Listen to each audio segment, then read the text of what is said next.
I'm with you. All right, board members, are you ready? All right. Good evening. Welcome to this special meeting of the Fayette County Board of Education on this March 25th, 2025. This special meeting will be to address our school calendar. And we'll get started and ask Ms. Whitlock if she'll lead us in the Pledge of Allegiance. I pledge Allegiance to the flag of the United States of America and to the republic for which it stands, one nation, under God, indivisible, with liberty and justice for all. All right. Thank you, board members. Let the record reflect all 5 board members are present this evening, and Mr. Groom joining us via phone.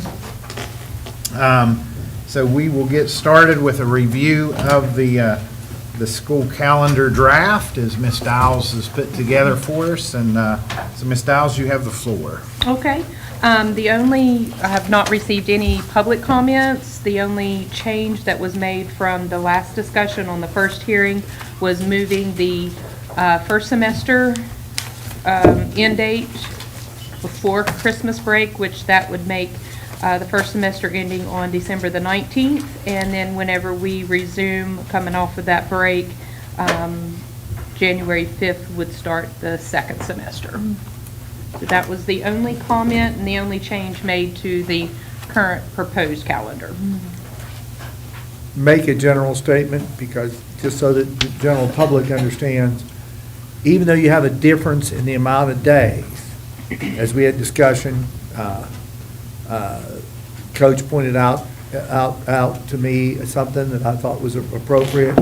We have typically gotten 7 or 8 snow days second semester, which means you end up equalizing the amount of days per semester anyway.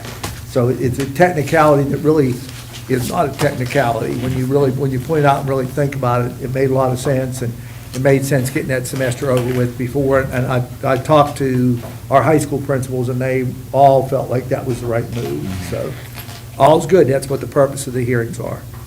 And the only other item, do you want me to discuss the issue? Sure.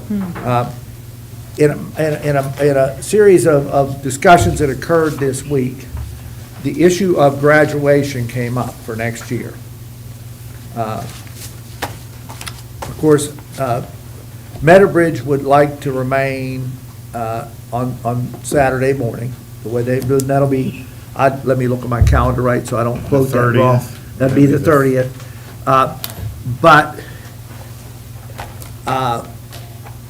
But Oak Hill and Midland Trail would like to go back to the way it was pre-pandemic, when they can choose to have graduation on the same night, and that's on Friday night. They both wanted their graduation to be on Friday night. And it had a little bit of a rousing discussion. Nobody wanted to give back and forth on the topic.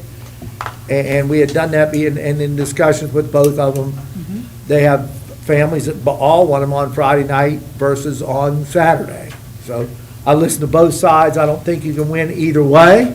To be real honest with you, I don't think you can satisfy anybody either way.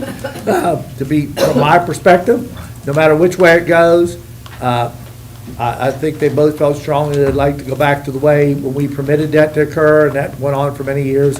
But at the same time, I feel like that has to be a board discussion. What was our reason? They had families that wanted it on Friday night. So they surveyed their families? I think they have. Can they share a survey with us? Coach, I don't think it's gone into a legitimate survey yet, but, you know. I don't know that it's a black and white survey, but That's what their feelings were from their families. So, okay, just based on your discussion with a few people, or how many? I can't answer that for you. I mean, just, I don't know. So do we have to make that decision and the calendar decision together? Here's the issue. Talk about the Can I answer you very honestly? I think that we can send any graduation date to the state. We can send it and then switch it later, as long as it's that weekend. The key element is you have to have so many weeks in, and you can't have it sooner than that. You know, What weekend is it? if we send it both the same night and decide to change one of them to the other It's the night, Memorial Day that's not, weekend, so that's not it's a, 30th. that's not a decision So it's that 29th and 30th. that it doesn't really matter to the state, except that there's a technicality in terms of placing it on the state website, that we have a calendar that lists it. Now, if we're gonna proceed into a process where that's gonna occur in a process, if the board feels strongly about that, we can ask them to poll or to do some kind of a survey. You're right, Coach, when you say that clearly, okay? We can ask them to do that. I'm just bringing it up as a point of discussion so that it wasn't a surprise to the board that occurred this week. A little bit to Ms. Dow, my surprise, both. So, we were prompting it, it occurred in that issue, and I felt like it was a point that we need to sit down and be open with the board and let them know what went on. You know, that's what they're saying, that their communities are asking for this, and that's what it's about, it's for the kids, parents, the community. And how do we arrive at the 29th and 30th? How did we arrive at that date? You can't do it sooner than so many days before. 5 days before. 5 the days 180 before school days. is out for the That's school right, I knew year. it, so I couldn't remember. And so that's why you have to do it that weekend. It has to be that weekend versus the weekend. And one thing that I've noticed, again, I notice athletics, and I apologize, people don't like athletics, but sometimes we fall on track or baseball, this falls right in between. That's kind of nice, our kids don't have a choice there. And I think the reason that they were willing to do it at Oak Hill this year, and they switched it, was because they were gonna do it on Thursday, and then they moved it to Saturday due to the state track meet on Thursday. Yeah. And I think that was. This year. That was this year. This, Yeah, this year. And that was a discussion that was held with us concerning trying to make sure their athletes were taken care of in terms of that issue. Now, if it's the board's feelings that they'd like us to have those principals do some kind of a Microsoft survey and get it out to their parents, I just asked a question. it's up, please direct me, or we'll put it in the same night, or. well, can we back up a minute? We're talking really fast. Okay. So what are the dates? You told us Meadow Bridge. They would be on the 29th. And times, Meadow Bridge is 10 a.m.? 10 a.m. This is what they're requesting, right? Right. So what is Midland Trail requesting? 529? 529. At the And at typical what time? 7 They didn't give us a o'clock, I time. think was mentioned. 7, I think it was 7. in the email, the 7th, or at 7. And then Oak Hill High School? She didn't specify a time other than just Friday evenings. You normally 6 is the historical time. Okay. So that's What time what, is Middle Trail again? 7. 7, Middle Trail 7?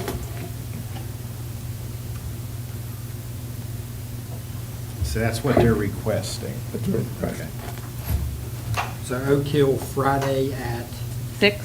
6, Midland Trail, Friday. Meadow Where's Bridge the calendar for us? Great, talk about it. Saturday, What's that? We're just At looking 10. calendar right now. and Midland Just Trail. vote the calendar, but Saturday at Just a 7. general No, feeling. Friday. We're not even That's the voting point of tonight. contingency You're not voting is tonight at all, but both the Oak general Hill and feeling. Midland Trail being No, you're Friday. voting at the next meeting. This is Yeah, just, so this is just discussion. so- That's okay. Yeah. And you don't Discussion. need an answer on graduation No. until we discuss the Right. calendar. Okay, which is the next. April next 8th. meeting. Mr. Hogan, you heard anything about the legislature? I know you heard a lot about it. But there was a bill in about giving us more makeup days through virtual. they have not. Anywhere? They have not acted on anything that I'm aware of with that bill. I do know about the bill. It was to extend the virtual day, so it would end up kicking us up to about 15 days. A lot of days. It was about 15 days, which means that our chances of hitting those OSE days would be almost, I mean, you get to that point. We'd have to have a winter storm. big- We'd have to, I mean, we had a bad winter this winter. It would have to be a monumental winter to get Having that. graduation before, excuse me, it's semester ending before Christmas. Do we have days that we use before Christmas if we have a snow day? No, All We can't use O- any more days at all? all all they didn't OSC let you days do are that at the, anymore. yeah, all OSC days are at the end of the calendar. How about OSC how about days, virtual days? We use the virtual days where we want to, can't we? Well, as needed, the. Oh, yeah, you can take AIT snow days before Christmas. Yeah, But you don't have any makeups. You don't have to do, you don't do OSE days. until all 10 are exhausted. You're right, you don't do OSE days till the, My concern is if we get some days, sometimes, I know we did a while back, several years ago when I was here, we had a semester and then right before Christmas thing, then they jumped us into January because we missed some days. We won't have to do that this year, will we? On this calendar, we can keep it where it's at. Yeah, Correct. we've been pretty smooth We had- and be able to, we had- calendars have remained pretty. Yeah, we had one AIT day in November, I believe, this year, but it was only one prior to the, yeah. We Most of them were, come right close to Christmas. You have, We've been very fortunate this year. I think a lot of people had fear. The State Department was super cooperative with us on doing that one flip on that one OS day that we didn't do it on purpose. We did it thinking we would be good shape and we'd have an OSE day sooner at the end of Easter week, Thanksgiving week, Easter week. It was on Good Friday, it turned out to be, which we definitely didn't want to put the kids back in school on that week or particularly on Good Friday. So to be very honest with you, when we request the State Department, we make adjustment of our days, they gave us written permission and it was fine. All right. Anything Okay. else that's all that I had was just that one change from Okay. the last hearing. Absolutely. All right, so board members, again, this is draft information for us. We have no speakers this evening on the calendar. So unless there's any other questions for Denise, our next meeting starts here at 6 PM. I'll entertain a motion to adjourn. So moved. Second. All right, Mr. Chris, all in favor, signify by aye. uh, Any opposed? All right, meeting is adjourned get to the break, do we? for about 4 minutes. Very welcome. Joby, hang on with us. We'll get started back in about 4 minutes. All right, I got the board. All right. Bob, we got mics off?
All right.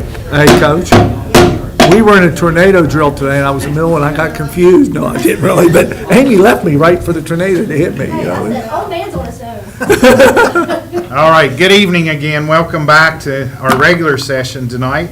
Coach Ray, I'll ask you to open us with the pledge.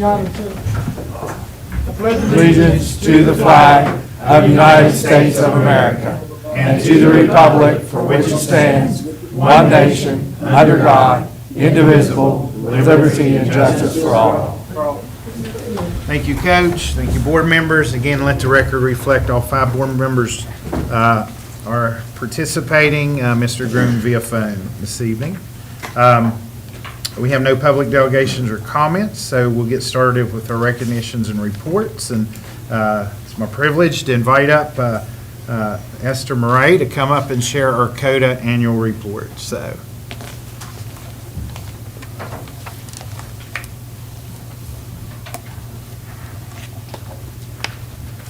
Such an honor.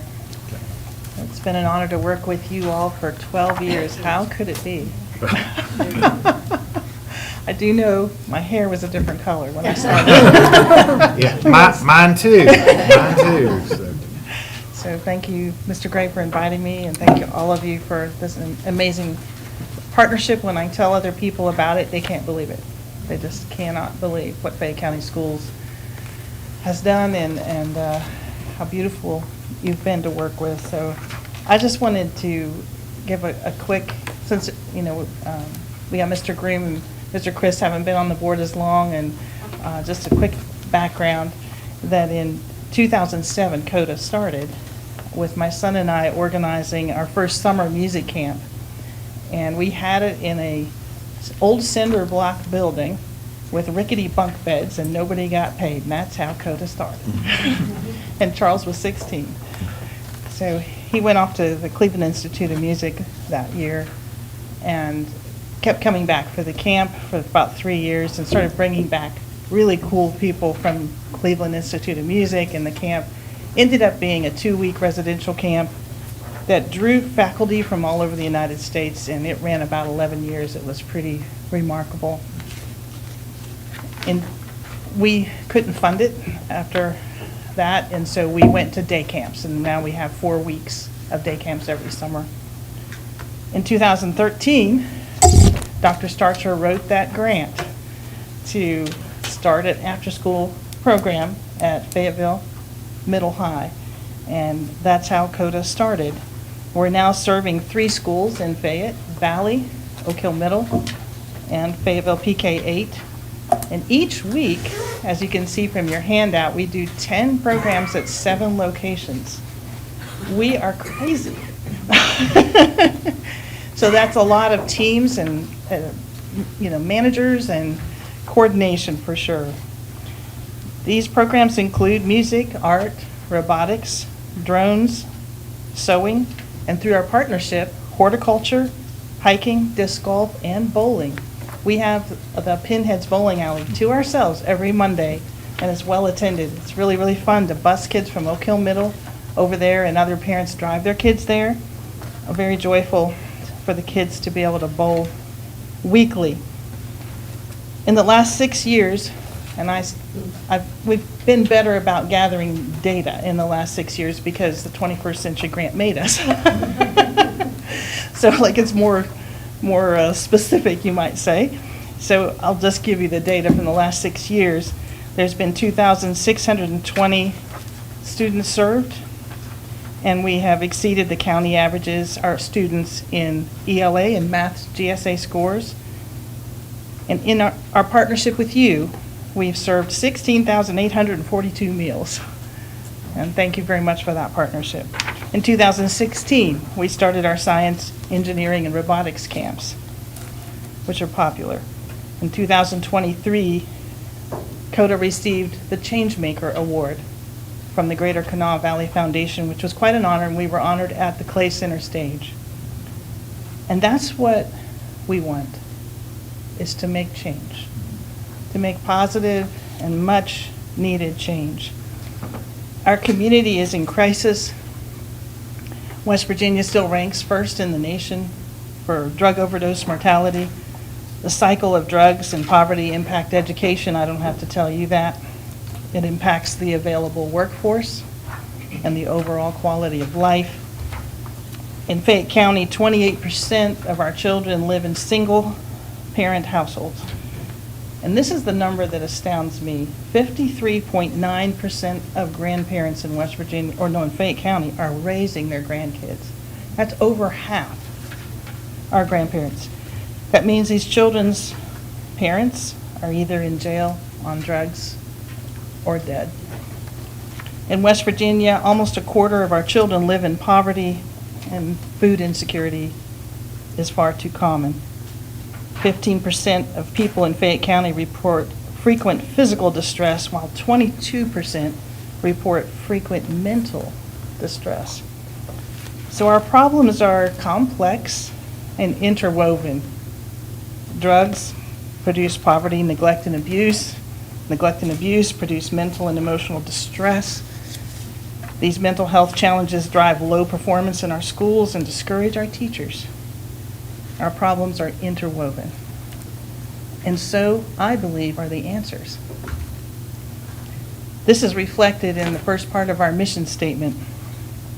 Coda Mountain Academy lives and breathes the mission of community transformation by recognizing that the pillars of family, education, wellness, leadership, and faith are inextricably interwoven. Deep and sustainable change is possible. We so easily oversimplify. We say, education's the answer. And somebody else says, no, it's family. Family is the answer. Somebody else might say, God is the answer. And if you know me, I believe in God and I love Him with all my heart, but church as we know it is not transforming our communities. I don't say that with judgment, but something has to change.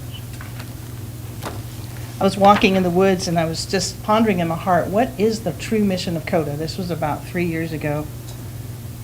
And it came so clearly to me that it's community transformation in a holistic way. Just like, you know, we have to have our bodies healed holistically, where all the systems being considered. If I have a thyroid problem and they take it out, it doesn't just fix the problem. I have to have replacement hormones, you know. We need a holistic healing for our whole community. And so what we need is all these pillars to be addressed. And there's a term, serving the whole child, and it kind of goes along with that basic idea, right? And you all are very conscientious of that, and all the wellness that you've brought into the schools. Truly appreciate that. So I think of it like this. When we say, just to try to explain how I feel like these pillars are interrelated, if you say education's the answer and we expect teachers, you know, to fix the community's problems, the teachers are like, are you kidding? I am not a trained therapist. Until you can fix the family, there's only so much I can do. And then how do you fix a trauma at home? The deep-seated trauma, without leadership, without initiative and focus on that. And then in my opinion, which I'm not pressing on anyone, how can you fix those kind of problems without faith and unconditional love? So finishing our mission statement, on a foundation of integrity and collaborative relationships, innovative and diverse programs are delivered that target societal challenges. In this transformative approach, success is shared by staff, partners, which we treasure your partnership, families in the community. So success. Can we really say that we've had success? So Mr. Gray asked me to bring the data today, and it is my pleasure, and I have to thank the 21st Century Grant for making me gather it. And we did it with integrity, and a lot of our data came from you. But what we gathered ourselves, we had consciousness and we gathered with integrity. I want to thank Eric Snuffer, who's sitting here with me. He did a lot of the data work for us. Thank you, Eric. I'm going to start with the qualitative data. CODA positively impacts academic scores, and we looked at the impact through the lens of 3 metrics. We compared CODA to the CODA cohort to the county averages, and then we compared the CODA cohort to itself. And then we looked at WEVIS to reveal the specific number of students who have outcome data to see if they've demonstrated growth. So starting with English Language Arts, and this is all for the school year 23-24. CODA students improved their ELA scores by 3% in the school year, finishing 6% than the county average. 59% of the students with outcome data demonstrated growth. The CODA students demonstrated growth in ELA. So the students write in journals in 2 of our programs, and the competitive robotics team keeps an engineering and design journal for writing. And in our newest program, CODA Grow, students will be participating in a story writing contest. And the winner of that story will be turned into a walk and read at Honeysuckle Nature Discovery Center. Math. CODA students improved their math scores by an impressive 16% in that year, last year, finishing 2% higher than the county average. So when I think about that, they started out 14% below the county average. And so that shows you that a lot of the students that come to us, they're not on the football teams, they're not playing doing archery and dance, and because they don't have the support system to do those things, and they're struggling with school. And so in 1 year, for them to improve their, within the cohort, which granted, there is some change of kids, there, but still the core stays the same. Shows that we often get kids lower and they are brought either up to the county average or a little bit above with the help of God and a great team. Music and Lego robotics are very math enriching. But more importantly, I think, the confidence and improved socio-emotional health from having a safe place to belong becomes the platform for success in so many areas of learning and life. If you succeed with a robot, you succeed with a guitar, suddenly you feel better about yourself and you might go in and actually try in math, Activities, CODA offered 255 hours of academic enrichment, participated in by 216 students. We offered 191 hours of STEM programs with 231 students participating. Art, music, and youth leadership were offered 185 hours with the participation of 188 students. And finally, 101 hours were offered of healthy and active lifestyle activities with 139 participating. We're certainly glad for our partnership with Active Southern West Virginia to allows us to do hiking and disc golf and the bowling, gets them outside. And now we have this horticulture program. And I sent you all some pictures of our first field trip yesterday over to the gardens. Attendance. So 79% of CODA students who had a prior year attendance of 90% or lower demonstrated improved attendance. I love that. 79% improved their attendance. School attendance for the entire CODA cohort was about the same as the county average, which means they were lower before and was brought up. 34% of CODA students attend CODA programs over 20 days a year. That's something we want to improve.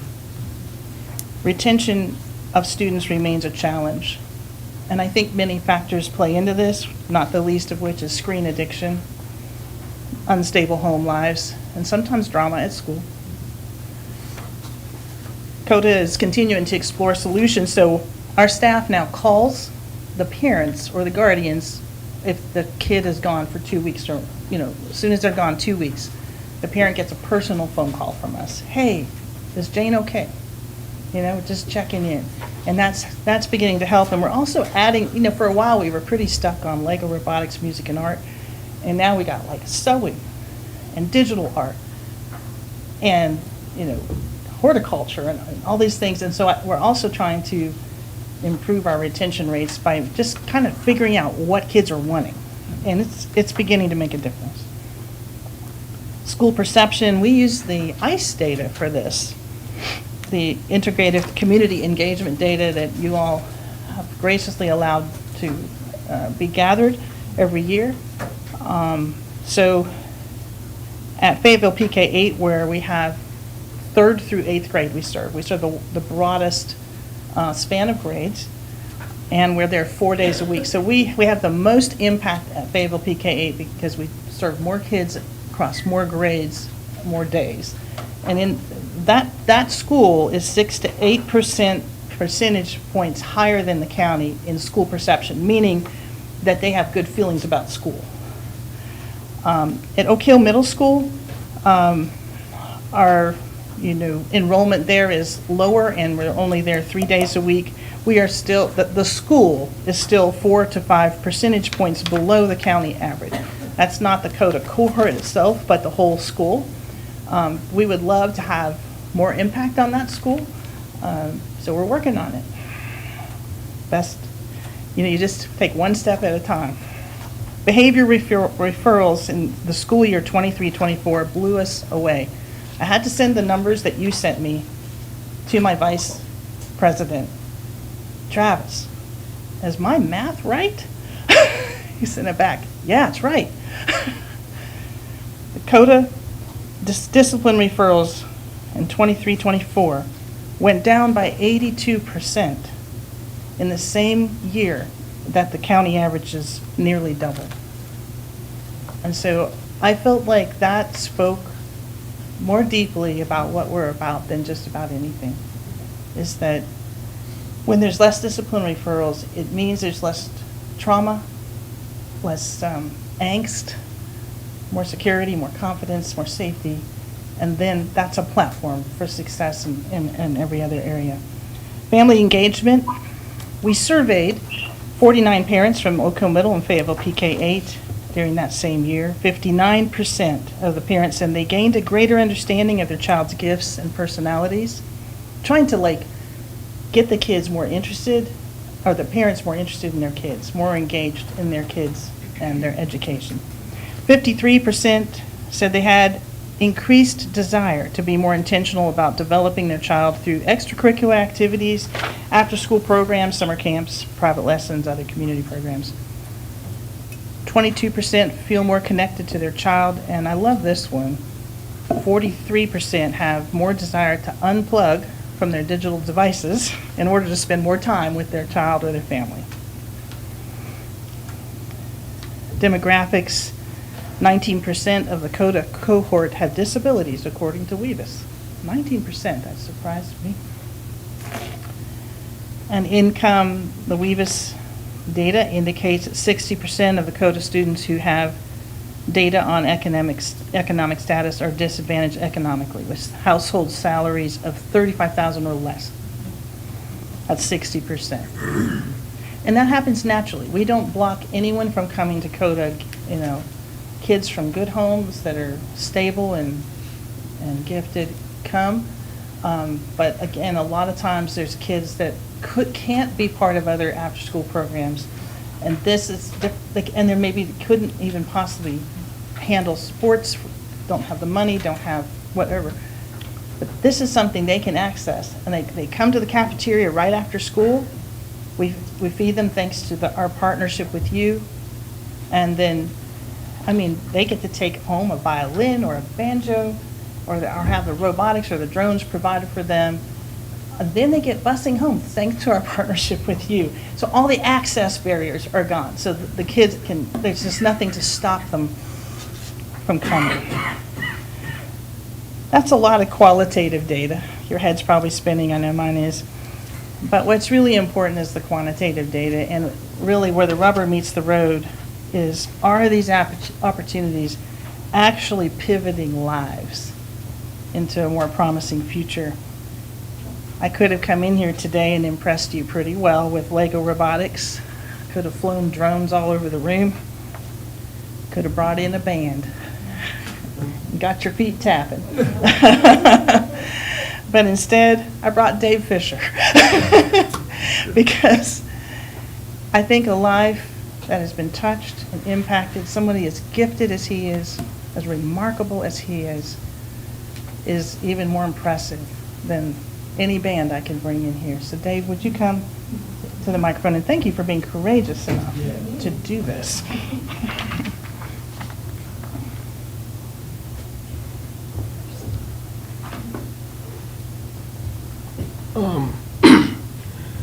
Well, I was going to say my name, but I suppose Miss Esther did my job for me. I want to start out just by saying CODA changed my life for better. A little bit of backstory for this, a little bit of context is needed for this. My father passed away at 6 years old, so I never had a father figure. My mother, at the start, didn't want nothing to do with me, so I'm one of the, as Miss Esther said, 53.9% that grandparents are raising. My grandfather passed away at 8 years old, so my grandmother is raising me as a single mother again, because she's been one before, and she's the bravest woman I've ever known. But the way I was before CODA, I was an angry kid. I was a troubled kid who just wanted help. I wanted approval from people in the world. I wanted approval from material things in the world, and I wanted things that I just seemed I couldn't get, and I was angry because of that. I had undiagnosed mental issues. I was raised in a toxic, argumentative, neglected household where even so much as asking a question at the age of 5 years old would just get hit or something. I wasn't raised in the best environment. I was raised where substance abuse and alcohol abuse was a very natural thing. And when I was born, it felt like that all that my family thought was, oh, he's next. Because my dad fell victim to that, my grandfather fell victim to that, and his father fell victim to that. But whenever I was, by the time I hit 11 years old, I was thinking of taking my own life. I was thinking of suicide, and I was thinking, there's no hope left for me if what I'm going to be is already set in stone. By the time I was 11 years old, I also joined CODA for the first time, my first semester of 6th grade. And I was met with nothing but acceptance, compassion, and love, the three things that I just needed. That's why I say CODA changed my life for the better, because without that, I'd be handed down the same path which I figured I would in the first place. And even if Miss Esther did bring in a band, I'd still be here. I'm a drummer. I'm quite loud. But back on track. The way I was after CODA, the way I am now, I say the way I was, but the way I am, sometimes I don't notice the change. My 6th grade year, start of semester, I said that I joined CODA, I joined in music. I played the guitar. Because you see all them country guys that are strumming them fancy beats, and you're like, hey, I want to learn how to do that. And it turned into something so much bigger. The start of my 7th grade year, I started going to something on Tuesday nights called CODA Revive, which is it's more of a Christian God-based thing, which I believe in God and I love God with all my heart. It's everything I base my life after now. And it's mostly because of the people at CODA, because I finally found those figures and those answers that I needed. And Miss Esther was first. She showed me compassion. She showed me, and they teach now on Mondays that you are important to us. They wear these purple shirts with the words on it. And I feel like they didn't do that back when I was starting, but it didn't make any difference because they showed it either way. It doesn't matter if the kid was in the CODA cohort or just walking down the hallway, because they care. And that's the one thing I believe is that it's the one thing that every kid needs is care. And the worst thing for a kid, especially a little boy like me, to have was a disconnection of a father figure. Because I had to teach myself what it was to be a man in a kid's mind. That's why people will say, oh, you seem so grown. I did not want to be. However, that's just the hand I was dealt. But now it works in a better for me. And I get to be what they like to call a blessing. What Miss Esther likes to call a blessing, and Pastor Robert and Eric. That's why I say CODA changed my life for the better and changed a lot of kids too, that I could see. I suppose that's all I have left to say. Pretty amazing. Thank you, Dad.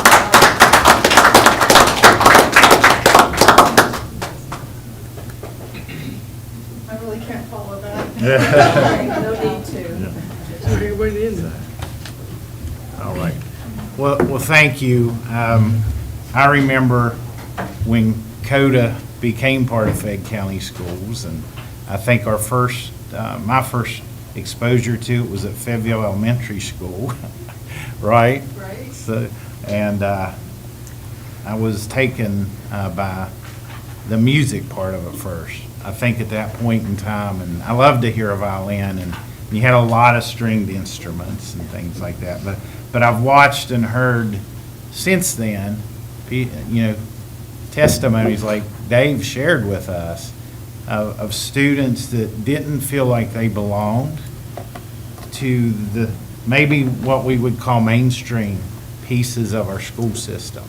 And that CODA offered them the ability to belong and feel like it changed how they felt about our school and personally. So again, when Esther shared the data was great to look at, and I think it helps our system, but to see how you change lives is amazing as well. So thank you guys for coming and sharing that with us.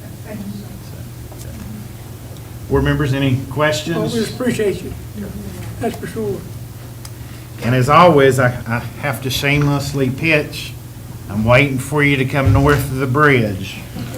We've got She sent opportunity She over sent there. me that in an email today. So, You sent me that in an email today, that you were trying to work that direction. so. Oh, yeah, can I say something?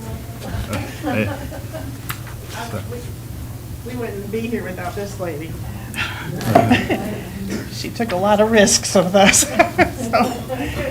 But that was supposed to be the cherry on top, Mr. Gray, and I forgot it.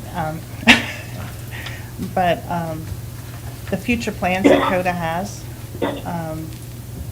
we actually stepped away from the 21st Century Grant. I mean, we're finishing the 5 years, but we're not stepping back into it. It was a very, we thought about it a long time before we did that. But it holds us to 4 days a week at one school and 3 at another, but we're feeling it's time to expand and to move to some other schools. And Anstead is at the top of our list, Okay.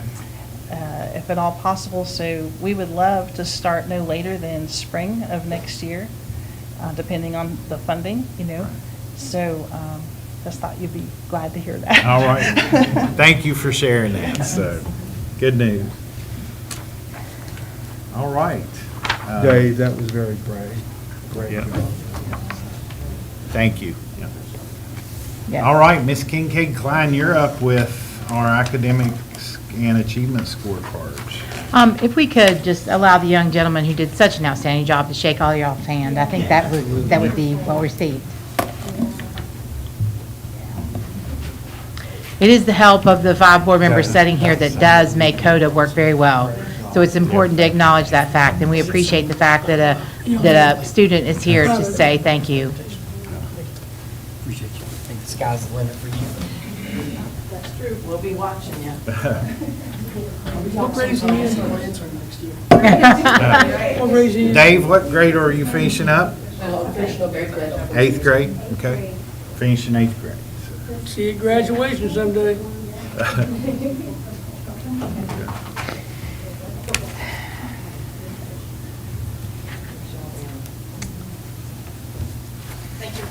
Yep, thank you.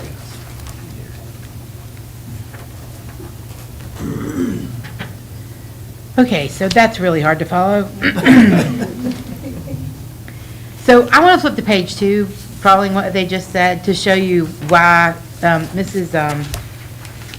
Miss Cindy always asks the question at LSICs to our social workers and our schools to say, what's the why? You know, you go home to home visits, you do these things, and what's the why? And I think you saw tonight the example of the why, but let's look at the data of the why that you're seeing, and you asked that this to be reported monthly. If you will look at OSS and discipline referrals on page 2, you will look at the number at the end in green. We're at 637 suspensions. We are way past the halfway mark, and granted, we did have a lot of snow days. But having said that, you can see there at that number at 637, we're not anywhere near where we were last year. So we are slated at this point with very few months left to be well below the out-of-school suspensions that we covered last year of 1,328. And that's very nice, but remember, that is controlled by a few set of people. That would be the principals and assistant principals. It's the number underneath that is most impressive. So remember, referrals are anybody in the building. If you act out of line, you're not doing what you're supposed to be doing, you violate the code of conduct, I can submit that. That does not, it's controlled only by the behavior of our students.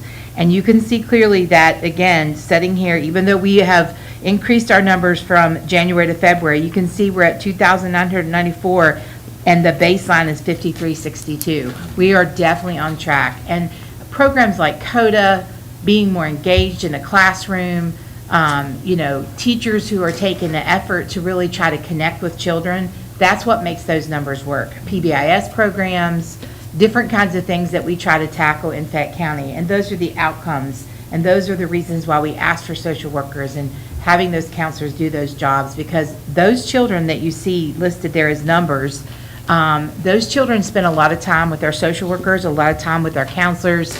They might spend time in CODA, they could spend time doing a PBL, an empowerment grant, whatever it might be that we utilize in Fayette County to try to make a difference in the lives of our kids. And you heard from that young man, that unfortunately, that challenge that man faces, that young man, is a challenge a lot of our students face.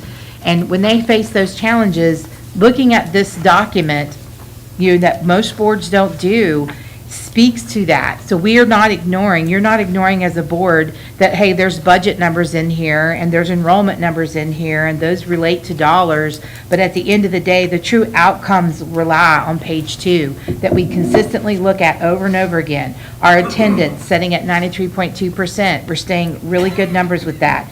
We do see the chronic absent rate increasing up to 20%, but remember, in years past, that number has gone as high as 27 and 32%, and we're setting at 20% for chronic absent numbers. And we're looking at an average right now of below 20. So if we were to stop today, we would already be topping last year's 23.03, so we're looking good in that area too. The other thing I would point out, which is the reason why we brought CODA into Fayette County in the first place, is the next line, which is dropouts. So the last 2 years, we've had 22 and 25 dropouts. We currently are at 17 with three months left. So we're on target with these things. And those are the reasons why we always want to put forth the face that having social workers, having these programs, having things that do cost the board money and does, Paula has to put those numbers down there and it has to show that we added busing to get kids to Camp SOAR last year. There are extra expenses you as the board agreed to support our community with that is what's making those numbers look better and what's making a difference in our school system. And I think that's super important to acknowledge. And so you can see the data that's listed there. If you have any questions, just let me know. As far as dropout, as we get into March, April, May, is it slow down a little bit more than usual? I mean, I know we just have one now in February. Have we ever seen the point where we have no dropouts later in the year? Or we have, seem like we have one every month. Generally, I would say we have one every month, but like I said, in the past, we would see numbers that could be 3 to 5 frequently every month. And again, years and years ago, before we introduced the idea of CODA and other programs like that, we had a good deal higher. We were setting at 5 and 7% of our population dropouts, and now we're probably barely above a percentage or 0.5% or something. So yeah, that's the number that we've tackled. Technically in May, it's like I've told you before, technically in May, you'll have dropouts because you'll have kids that didn't graduate, right? So those kids, we have to wait to see if they're actual dropouts or if we can drop them back in and graduate them before October. So there's always the possibility of a dropout. I get close to May, I know I'm not going to be successful, and they come in.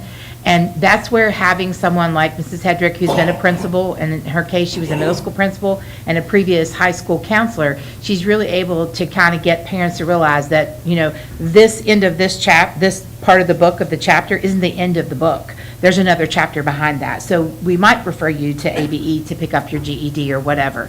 And although they may be dropouts technically for us, we're not dropping them out of society. We're making sure that they're successful. So. When they drop out, and you say they may come back. Yes. We may find them in another program somewhere that comes off. How does that reflect in these reports? So in this, how does the state see that? Because they were graded. Yes. So the dropout number is something the state does keep. So if your dropout number gets too high, then they let the superintendent know. But you don't see a metric on that page directly about dropouts. It's not a direct inverse to graduation rate, because remember, graduation rate has a separate descriptor that says you come in 9th grade in a cohort, you have to graduate in 4 years in that cohort. So you can drop out, drop back in, you can drop out, come back as a 5th year senior, and you get that extra credit for that 5th year. So we could see them drop out, drop back in, and gain points, so to speak, for that 5th year senior, and they graduate. They might graduate in December that year because all they've got to do is do some credit recovery. Reflect on something like this here. We'll come back to us so we can see the improvement because the kid came back. Well, what we see is the fact that we went from 25 dropouts to 22 dropouts. So If you're asking me, do we keep track of those individual kids' names? Yes, Mrs. Hedrick does. I don't give you that, I just give you the number, but I certainly can. It is reflected in our report, goes to state. No. The one that goes, the state, that we have to report it in Weavis, so they know that the child is dropout. And so if they don't graduate in the 4 years of high school, then they are not a graduate. So that's where you get the hit for that dropout, is because they did not graduate within 4 years in their cohort So they time. come back and eventually graduate, In 5 years. Do we get credit? Yes, we do. Yes. And remember, they can drop out at 17, so some of those kids, and many of those kids are 17, so they're not seniors. So we make them, we jump through hoops, we make them jump through hoops, we make it challenging to try to get them to stay in school, we try to provide every option possible, and we always open the door, if we can, to credit recovery to come back in, because if they come back in as a senior, and we can get them successful enough to graduate, then they're a 4-year graduate. So some of these kids, some of these dropouts are 17-year-olds who are setting, and many of them are technically, a freshman because they don't have any credits. I know you've shared this with them before, I forget a lot. But GED program, does that count for us as a graduate once they No, complete it? it does not. It is not a graduate. Where that comes into play is if a child gets a GED, then like where you currently have 17 dropouts, if I get a GED, you go down to 16 dropouts. So it does not count for graduation rate because that's a separate But component. even though the GED, am I correct or incorrect here, a student can get in college with that? That is correct. Then why aren't they counted? I'd talk to myself. You've asked my question, thank you. You're very welcome. But what you are saying is it does count towards your dropout percentage. Yes, But our Just not our graduation. graduation rate, that is Why is correct. the word about that? I mean, why can't they not say, hey, we get this kid in GED, they go to college, you get credit for that? Is it hard for them to do that? Every state had to adopt a graduation metric. And the state of West Virginia adopted a graduation metric that did not including GEDs. I'm sure that there was a fine reason for that. There are some states that do. They may have a more direct tie to the school system than maybe what we do in West Virginia. There's always been some talk about pulling all those GED programs that live in vocational world out of the vocational schools completely. And a lot of those schools do serve, full-grown adults. Like I'm 70 and I've come back to get my GED. And so that's some of the reason why a lot of states don't have GED programs in the schools. And ours, we've pulled out of the school. They're in a separate building. I think that's probably a lot of what it is it's not a direct line that they take care of. It's a side thing that comes in, if that makes sense. And I think that's why the state of West Virginia does it. That's my assumption. I'm not 100% positive. But it's just not under their direct purview, and I think that's why it's not component. But I will tell you this, there are many states that have the same definition of a graduate that we do. There's, a matter of fact, probably the majority of them do. That's the governors actually got together 100 years ago Yep. when that happened, and they are the ones, that's a definition that, and again, ours may be tweaked slightly, but that's what that came from. Thank you. Miss Anna, so you were talking about May, and we tend to see a little bit of a spike in May.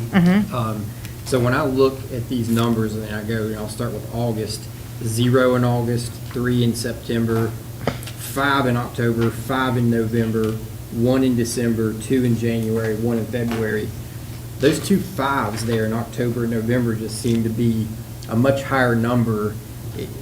You talked about the reasoning for May. Is there any particular reasoning for Yes. the October and the November? Yes, because if you've not come to school, so if you go back up to the page where we have the enrollment, that October date and November date, she's been chasing those kids down to see if you really are a dropout. You haven't been in school, maybe you showed up a day, your birthday's in October, whatever it may be, but she's been chasing those students down to try to either A, get them to come back because they're eligible to return if they were 17-year-olds that dropped, or you were just not coming to school and so I'm hunting you down. And so it's not a it's not a quick thing that you can do. So when you look at those dates in October and November, those are kids, most of those kids are children who haven't been in school for a very long time. Some of them are kids that she's gotten information that the kid's been living in North Carolina. I mean, it's amazing the things that Mrs. Hedrick does. She is like a master detective. And so she spends her time, listening in the wind to where kids are, and that's what we have to do. And sometimes it's because, there could be, CPS could be involved, and we have worked with CPS. So she's very closely tied to CPS, and those kids could be at a location that's not in Fayette County, that's in the state, but they've been pulled from CPS. And those foster kids are very iffy about what happens. Sometimes they only go for a day or two and they come back. Other times it's quite a while and then they come back. And so at that point, if they were 17, they could have dropped at that point. So that's why it's like that. It's a very good question. Any other questions? I did see a small mistake. I do have a number for work order specialist. I just realized when I was glancing that I forgot to type that number in there. I think it was in the 400s, and I will make sure I put that number back in there. I apologize. I missed that mistake. So you're missing a number there. All right. Any other questions? No questions, but, again, professional and service postings seem to be the lowest that we've seen them in some time. The service is, kind of up a little bit off the last 2 months, but still down from where we have been. So I think that's good news. And then even our absence with professional and service seems to see some improvement. Those numbers aren't easy to move. So to see them move at all, I think is positive. So last comment, going back to the disciplinary referrals and even the out-of-school suspension data.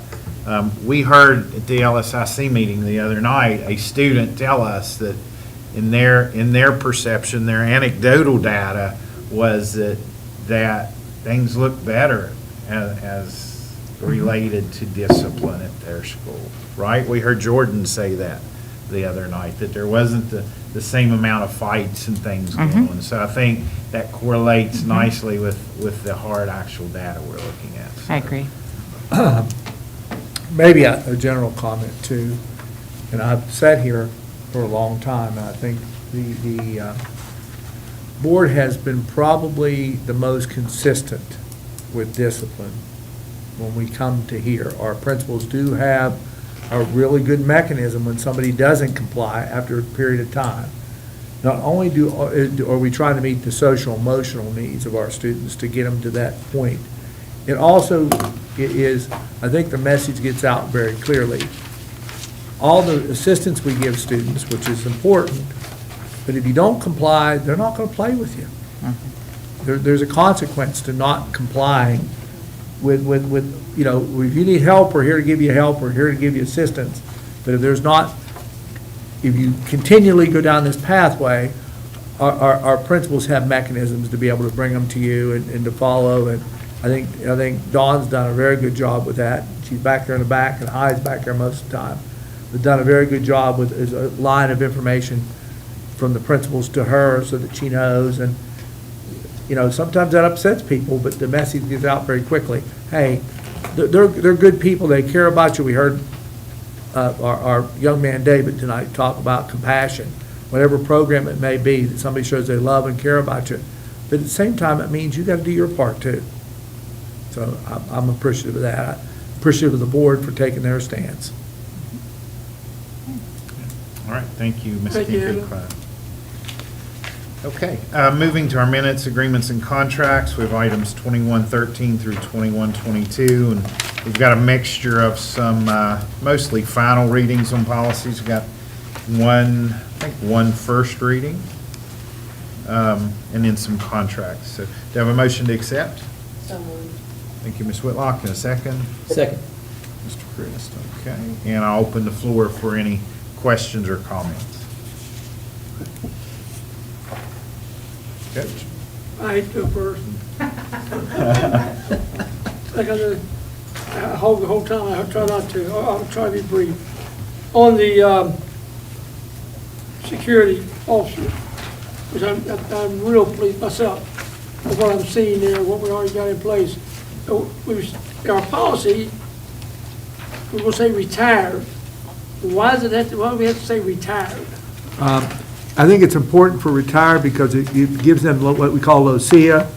They have to be retired to obtain LOCIA rights. That means to be able to carry weaponry within our school and to be able to be armed within our school setting. So if a person, Now, we can hire pro officers. That has nothing to do with our countywide security force. so if a person has 15 years in law enforcement, sees this posting and says, hey, I'd rather do that than what I'm doing. They couldn't do it because it's not retired. Right, you are correct. And I would also let you know that the current legislation, which is called the Guardian Program, Yeah, I saw that. it is very similar to that. It It also is. uses the term retired. It's a little more broad, isn't it? It has some Yeah. broader language, yeah, based on, The LEOSA down there, when it talks about Law Enforcement Officer Safety Act, that's what gives them the ability when you see our men carrying within a school setting. Okay. I was taking notes on where to go.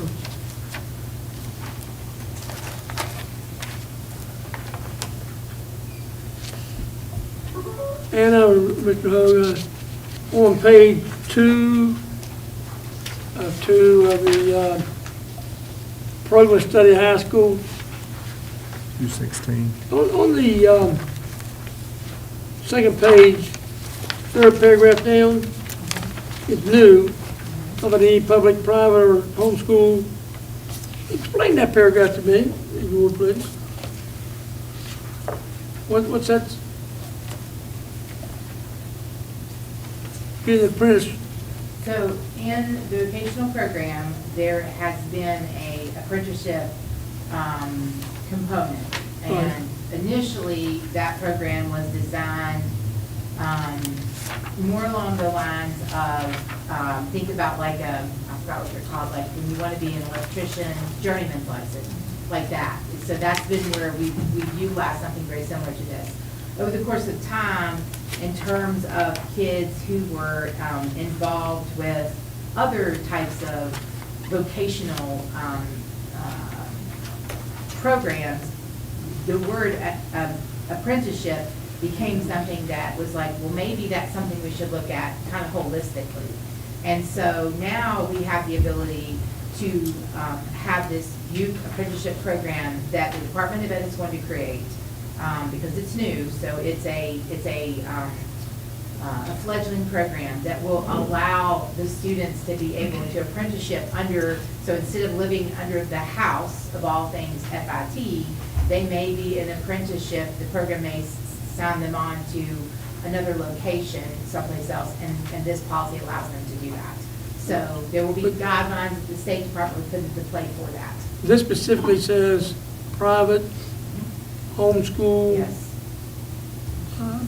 public, no, yeah, microschool, all those things. and a homeschool student, how do we determine if they are in the 11th grade or 12th grade? They How's tell that us they're in They the tell 11th us. grade. Hey, what? They tell us they're in They the tell 11th grade. Huh. So, okay, and we just take what they say. Yes, sir, we have to. That's what the law reads. So if a 12-year-old comes in here, I'm in 11th grade, But he can't read the words that he just told you. pardon? I said, but he can't read the words that he just told you. Yeah, That I was a will good say he has to be explanation, Ms. 16 for Whitlock. this program. He has to be 16 for this program. oh, you have an age, where's that In at? the policy, yes. The policy. 16.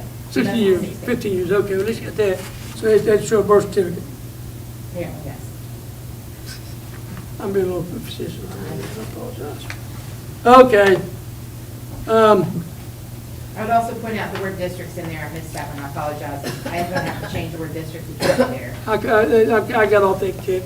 I apologize, it's not your fault. Listen, Neola caught up to you. Neola is changing district to Cotton County, so. I think we did district It now, is we'll that go back. They've convinced me we're district. In our district, open enrollment for non-resident students, I'm gonna tell you, this one bothers me immensely because basically they take the board out of it. And is that legislative or just a policy from the State Department? It's legislative, and the state has a policy that mirrors this one. So. Who developed it? The stakeholders of the State Department, I'd have to pull up the policy. I know, I mean, that don't go back that far, does it? Yeah. Under the direction, and it goes through Lucia with the legislature back and forth. You know, it says does not require the approval of the county board. What are we here for? Yeah. You begin to wonder, maybe they are too. I'll be quiet. Coach, you might want to, Me, you might want to brief them for just a minute on this, because you were part of a discussion earlier today concerning the non-resident student. We'll be bringing some administrative guidelines that will be attached to for that. the extracurricular part of it. Yeah, we kind of laid out a little framework. It'll come to Anna and back to the group and then back to you guys as a board. It says here, the receiving board, this is B, the receiving board may, is not required to provide transportation. Who's the board? In this particular case, it's you, like a kid coming from out of county to you. We don't approve it of. Correct? Well, you approved, you technically, what that sentence says. And I'm sorry to give you an aggravation. No, you're fine, but this is a legitimate thing to understand, because if someone comes from out of county, as this policy implies, we do not provide transportation for them, because you're coming from out of county, and that sentence allows you to do it. But if you'll notice, it says may, so technically speaking, the board, being you guys, can say, we do want to give them, we do want to. Can we do one, just one? I mean, it would be your discretion to decide how to do that. What I would point out to you is, if I have a child with an IEP. I'm sorry, Mr. President. That's a little bit more complicated, so that's a challenge. You can ask Matt that question. He's got a smile on his face. Matthew's like, "Hi." That's it. Be quiet. We can't do this. Page 2 of 4, same policy. Funding for non-resident students. The board, whoever that is, Okay. may enter into agreements with other county boards for the transfer and receipt That was a part of it. of any funds. Do we do that? We do not currently. So what they're saying is, we get a student in Pickett County, cut off. And would we have to request the funds from them, or they can tell us no? They don't have to give it to us, do they? Correct. That's a point of dispute right now. Ms. Ridley's back there. That's a point of dispute over the billing mechanisms back and forth and what we're trying to deal with the state on that issue. Am I correct, Paula? And we're waiting for some additional guidance from the State Department of Education on that particular topic. Okay. The way I read this on page 3 of 4, is all these approvals are done with the superintendent, not the board at all. That's right. Mr. Superintendent, can you explain why they chose to take the board out of this process? You're asking a question that I can give you possible theories why they did, but to answer. They didn't give any rational, They didn't give any Rationale. rationale of that issue. which does not surprise me. And my last question on this, I apologize. Down towards the bottom, B, got A, compliance with federal and state discrimination laws. B, I'm not gonna read all that, but why was that removed, I wonder? Because it's referenced someplace else. Somewhere else? Yeah, and so remember, that's that one that allows us to be able to say that we can, if you are, if we accept you as a student and then you get into trouble, you miss too many days, there are guidelines that if you accept them from out of county, you can say, I'm sorry, you met this is our guidelines, and you've been absent too many times, you have to go back to your home county. And now that's something that exists, that was not explicit before, and so that piece was taken out because it was referenced in the front. Thank you. Thank you for your answers. I didn't mean to aggravate you as much, but from my position as one person on this board, it concerns me and bothers me that they took the board members out of non-resident students come to our county. I know that we shouldn't, we have school to school in our county, and I think that's our students. But why they chose to remove us from that process, and I'm not sure they give an answer to anybody, to my knowledge. I remember years ago when it happened, and, I mean, we are elected by our county residents to oversee our system. And we have a good superintendent and associate, and everybody, we're very pleased. But why they chose to remove us just puzzles me. I just had to make that comment, thank you. Coach, President. can I state something, though, that I feel like we will do, because I think it's important to us. It may not be in the law, the way it's written, but it's important to us. The non-resident status that we began it about a month ago with y'all, the non-resident status and the ability to return and policy of the expectations of a non-resident student, because we had a discussion again today. We will bring those administrative guidelines to you actually as a voting item, because we really feel like, you know, and you guys have been, the board has been great we select certain things, we don't go through administrative guidelines if it's a minor matter for your approval.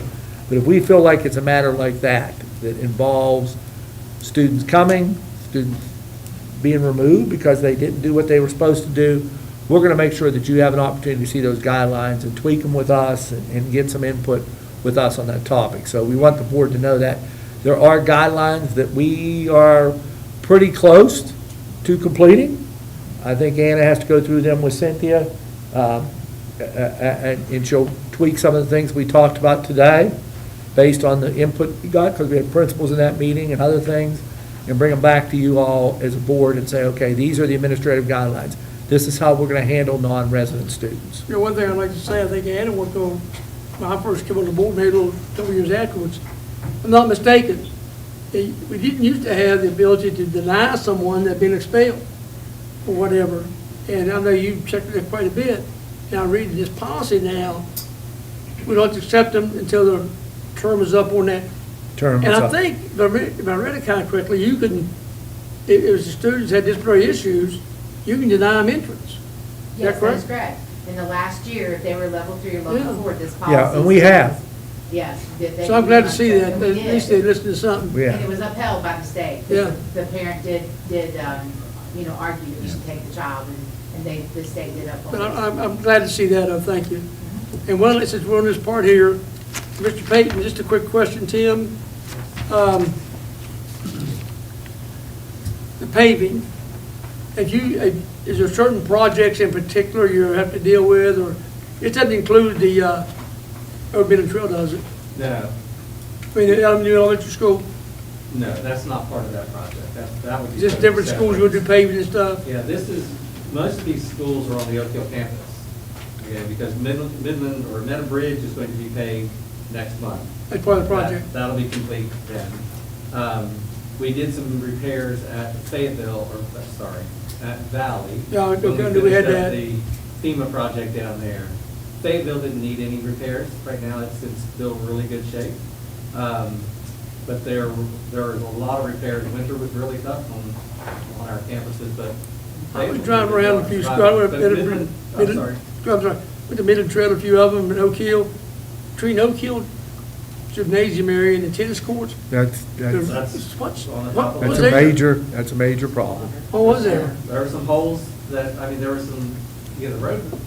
We had a big truck or something went through it. Chunks of asphalt coming up and salt getting into there and making it soft. We're gonna have to dig that out. We're gonna have to put a new base in it. We're gonna have to put, some heavier duty. Really, you had to take the whole thing out. There's a large section there that we will have to take out. Man. And then as far as Midland Trail goes, by paving, there is a section there that could use some paving between the entrance, after you get through the main entrance, up towards the football field. But there's going to be a lot of traffic from that campus. And our plan is to pave it from one end to the other going out. So it'll all be brand new all at the same time. And I just think that's the better use of our money.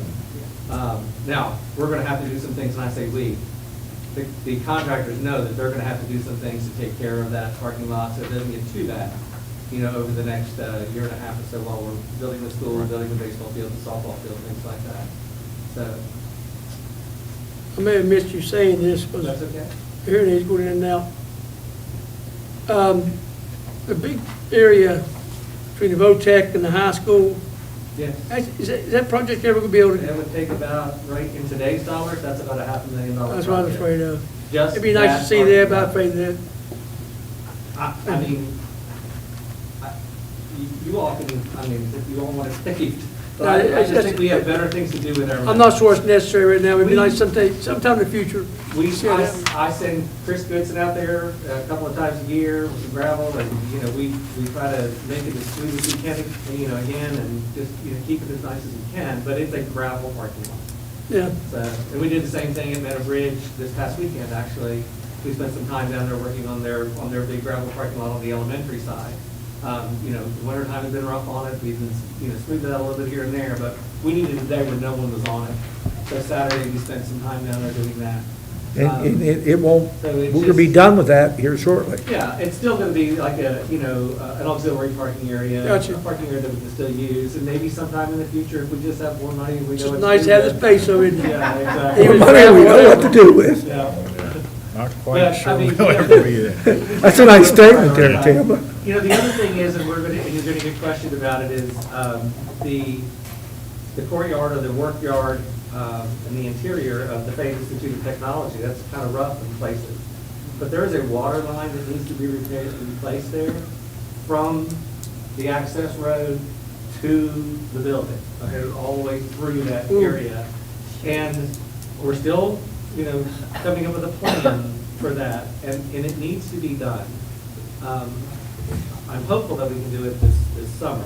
If we can do it this summer, then we can come back and add that as a paving project. But right now, we're gonna dig a trench through there. There's no sense in paving that if we're gonna dig a trench through it. So, we're gonna get some complaints about that, I'm just letting you know. But that's what's going on. Okay?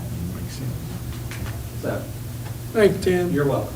And I guarantee you, next spring, after we finish the ball fields, and they're playing their first ball games at Midland Trail, it's gonna be ugly a little bit for a little while. Until the school is done. Until the school's finished up, by summertime, it's gonna be beautiful. That's really what it comes down to. No, the ball fields will be beautiful. The ball fields will be beautiful. The parking and driving in will not be pretty. Shiny. Will not be pretty, just for a couple months as they finish the projects, and then they get in there in the summer and pave it all. It's a process. Yes, it is. It is. All right, any other questions or comments on anything in the 2000 series? I've got a question on the cardiac arrest, student accidents, cardiac arrest. So it reads here, employees should administer first aid within the limits of their knowledge of recommended practices.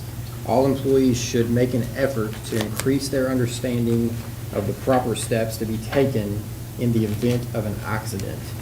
Is it up to, do we provide any type of training, or is that up to Yes. the, No, we do. Yeah, each there's employee to get many that? employees in the school district that have CPR first aid training. A whole lot of the aides have to have that, bus drivers, there's several people who have those kinds of Coaches. Okay. trainings. And then we're fortunate enough to have, a local population where there are people who do summer jobs that also are required to hold CPR first aid trainings as well. And we do in fact encourage people to get their first aid CPR. So, and all the students, should a student turn 18, they actually have the ability to get their first aid in CPR, either if they're in a program at the vocational school, they can get it, as well as the high school. If they're in a health class and they're 18 years old, they can get the first aid CPR card.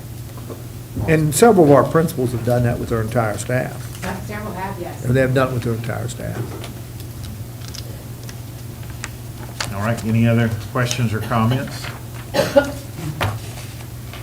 Mr. Groom, anything from you this evening? No, Okay. not right now. I think Mr. Ray asked questions I wasn't interested in. All right, very good. Okay, so we have a motion second. All in favor of these items signify by aye. Aye. Any opposed? All right, motion carries.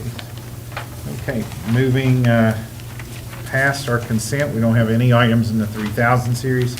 Moving to finance, 4049 through 4052. What I'd like to do, Mr. Chris has made me aware that he'd like to recuse himself for a payment to vendor 302831. So I'm going to strike all payments to 302831 from our first vote, and then I'll ask Mr. Chris to step out, and then we can vote on that vendor. So with that, I'll entertain a motion to accept these with the exception of 302831. And Mr. Groom has made the motion. Do I have a second? Coach Ray's a second. Any questions or comments for Paula? And again, this is on all items except the payment for the one vendor. Okay, no questions for any of those. All in favor, signify by aye. Aye. Any opposed? Okay, motion carries 5-0. All right, Mr. Chris, if you'd like to recuse yourself. So for the payment for vendor number 302831, do I have a motion to accept? Okay, Ms. Whitlock and Coach Ray, is that a second? Okay, any questions on that? Okay, all in favor of payment for vendor 302831, signify by aye. Any opposed? Okay, motion carries 4-0-1. Mr. Chris, you're welcome to come back in. Okay, moving on to our personnel, our 5,000 series. Do I have a motion to accept? So moved. Good. Ms. Whitlock, and let me open the floor for comments or questions or commentary from our staff. Denise, 5225, special transfer, contract termination, reduction in force. The ones from the Fed is to the technology that are going to, is that where if the program is approved or gets the money, they'll return to that position? Yes, sir. It is a grant. They are grant funded, and we don't have those funded. When do those grants normally, as federal? It comes actually from the state. It's fed through the state. The state gives the go-ahead. I don't know whether, I think it's federal dollars maybe that feeds When's the it usually state. done? A lot of times before the end of May, we'll know we're getting them, and then we get them right around the 1st of July. So as soon as we're notified from the state that we're getting them, I let Ms. Downs know, and she, Now, I'm assuming this is statewide, they have this problem. Yeah, You absolutely. know, I guess just question. And I know it's probably legitimate answer from them. But why can that not be done sooner so we get to quit putting people, their jobs and, you know, I know there are things we'll get it back, but someone may not get it back. And then someone's lost a job or not knowing for sure what's going on. Well, part of the thing is that, you know, with the current federal government right now, we don't know, you know, it's kind of in limbo. Amen. So- But previous to it being in limbo, you do sometimes lose funding, you lose an amount total. So like federally speaking, if we have, one year we have 5,200 students and next year we have 4,800, they can reduce that amount. And, you know, unfortunately, it's fairly rare, although it can happen, that you have 5,200 students, you go up to 5,400 students, they don't always give you the extra 200 students. So that's the reason why you by default cut those positions. Because you don't, and you don't have to, but if it doesn't come back, Oh, you yeah, have to- you're the correct. board has to make up that, yeah. It's just a shame we had to do that, though. And I think it also has to do with the timing of personnel season. It's, you know, we have those non-negotiable deadlines that we have to make a decision, or the board has to make a decision before funding is made available. I will give credit, our personnel department does a very, very, very good job of notifying Denise, we do appreciate it, of notifying and getting out with personnel and explaining where we're at, what the circumstances are. I know we, like, a couple of those positions, we caught them in person and discussed it with them. And so they didn't turn into some big surprise. They pretty Right. much know where they're at and what the circumstances are. 5228. Is that the same thing? These are extracurricular, all professional and service. Again, a lot of our extracurricular is different formats of funding, but and then also, we don't know if we're going to need those. A lot of those are bus runs, and we don't know if we're going to need those particular bus runs year after year. How about the teachers, master teacher, technology support? That was a grant-funded position for 3 Same, years. so same thing, that's why you see you get grant. No, I believe the grant's coming, but the way we set up the program, we set the initial program up for 3 years. So we're ending, this is our 3rd year, so now we will open that policy, we will open that program back up at the beginning of next year with a little bit of different guidelines, but with some components in place, like we talked about at the Educational Summit, where those people who participated in Master Teacher, done this prior leader training, will provide services for us for next year. They'll have priority back to these Yes, jobs. they will. That's what I have to change on the job. Thank you, Mr. President. Any other questions, board members? Okay, Well, just they're quick. busy, Denise. Quickly, the social emotional learning coaches, so I see 2 of those listed. Are we waiting for grant information on those, or? So we always take we plan for a 10% cut in federal programs. And Marion hits a couple different times throughout the year. And unfortunately, they don't line up at all with anything related to personnel. Those schools there's a process to organize those schools. So we kind of talked to you before about how New River Primary and New River Intermediate bounce back and forth between number 1 and number 2, and there's a whole lot of steps in between that determine how things are funded. So essentially, she takes a 10% cut off the amount that we have, and then we refigure all that. By refiguring that, what's occurred in those 2 schools is that school's amount of money that are allocated to them through Title I has been reduced. And so we cut those positions because those positions are not working with a student as a Title I teacher. Instead, they're a component we added. So the decision was made to cut that position because it doesn't affect directly education to the student. It's the social emotional part instead. It's not what we want to do, and if the money comes back and the principal agrees to it, because principals request those positions. Right. We don't make that decision for them. So like Mr. Jones, Mrs. Amy, she requested it at Oak Hill Middle School, he requested one. When they request those positions, if they have title monies for it, then they can use their title monies for it. Okay, so there is a chance that those positions will come back and be. My hope is when all that federal dollars come down to you guys and we're able to, control our own educational program, that we will get more money instead of less money. Depends on who controls the money. Do we know how many teachers or positions we're going to lose this year already? I mean, they're not going to be back. The teachers that we have on here, and I'm speaking out of turn, if you really look at where we're at filling positions and where we're at with circumstances, the unemployment rate of those teachers is going to be pretty much close to I zero. do have, but the actual, are we losing service position? In other words, not service position, but you say a teacher has a particular class they have, and we're cutting it to help keep the teacher somewhere in another position. Yeah, we will. But how many of those actual programs we losing?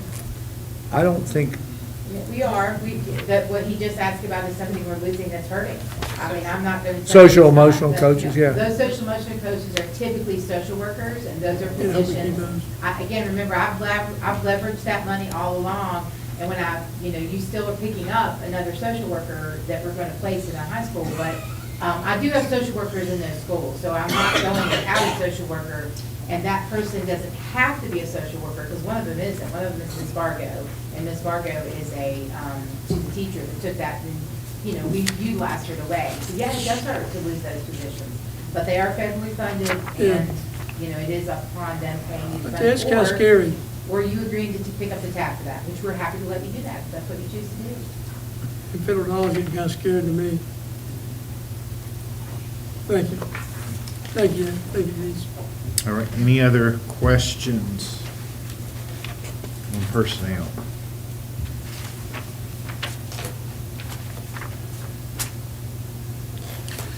Denise, anything else you need us to know? No, sir, I don't think so. I think it's all right here. And we have no hearings that we needed to have, so I think that's a testament to Good job. the hard work that you guys are doing there, so. Okay, I've got a motion second. All in favor signify by aye. Any opposed? Motion carries 5-0. All right. Moving to our 6,000 series, our Points of personal privilege. We'll get started with Ms. Whitlock this evening, if that's okay, for social, emotional, and FRN. I was ready for this like 2 weeks ago. I told Amy, I said, oh man, I'm gonna give my report tonight. But here we are. Okay, so, scratching through my notes. Usually what I've been attending is Fayette County FRN and the miscellaneous committees as well as the Prevention Coalition, which all merge together one way or the other. So today, Oak Hill High School, FRN had took the Oak Hill Student Support Team and went through the curriculum for the mental health first aid for teens. I'd really like to have them come in and do an abbreviated version of that for us sometime so we can catch on. I've been through the one for adults, but not the one that they teach teens. So that, as you know, a lot of kids refer their friends to social workers or to therapists or whatever. So, and it's also, the other group I'd really like to get involved in that mental health first aid is our bus drivers, because I see and hear, and they're the first eyes and the last eyes on those kids every day. So that was a very good training today that was going on all day today, I think, to the support team. I won't take Katie Johnson's thunder because the ICE Collaborative has finished their data and she will be in sometime to share all that. She shared that at the Prevention Coalition meeting. And interestingly enough, Nicholas County has picked up on, with help from WVU, the ICE Collaborative. And they have hired someone to direct that, and she was at our meeting today, and she told us the reason she applied for that job was because of what she saw the Prevention Coalition doing in Fayette County. So I think she's going to be very good in Nicholas County, and you know, as we work on these, as I think Coda mentioned, if it happens in one county, especially if things are bad, nobody's watching the borders when some of these things happen. As somebody noted to me, when Cameron's suicide happened, it didn't just happen to our kids at Oak Hill High School, it happened to every high school kid who heard about it in our state. So those kinds of things we have to keep aware of. A very good mapping exercise we did with Project Aware. In the morning they did, a couple weeks ago at Rosedale, in the morning they had students there, in the afternoon they were stuck with us adults. And anyway, that's where we ended up getting to listen to Cassie and Amanda's stories, because as we talked, as we said tonight, the data is big when it comes to getting grants. You know, you have 100 home visits and 50% of those kids started coming to school regularly. That's how you keep getting money, or that's how we used to keep getting money in the past from federal and state government. So, but the stories are what we remember when we go home. It's not the percentages. So I attend the Youth Intervention Committee. They also are working on their plan. Mainly what they do is try to keep kids from experimenting with bad substances before they're of the age, or their brain is of the age where they have some kind of reasoning skill. Sometimes you question that about if that ever happens to some people. But so they work a lot with, more recently, the county and some of the municipalities have developed laws and procedures about opening vape shops near a school, which includes anything kids go to, a park, you know, anything that kid would attend. So that's in the works all the time, and they get a lot of support when they go out to do that. Katie also reported they had 24 kids from the high schools that attended a summit that the ICE Collaborative and WVU had some funding to send them to Stonewall for a weekend, and we will continue to do this every year.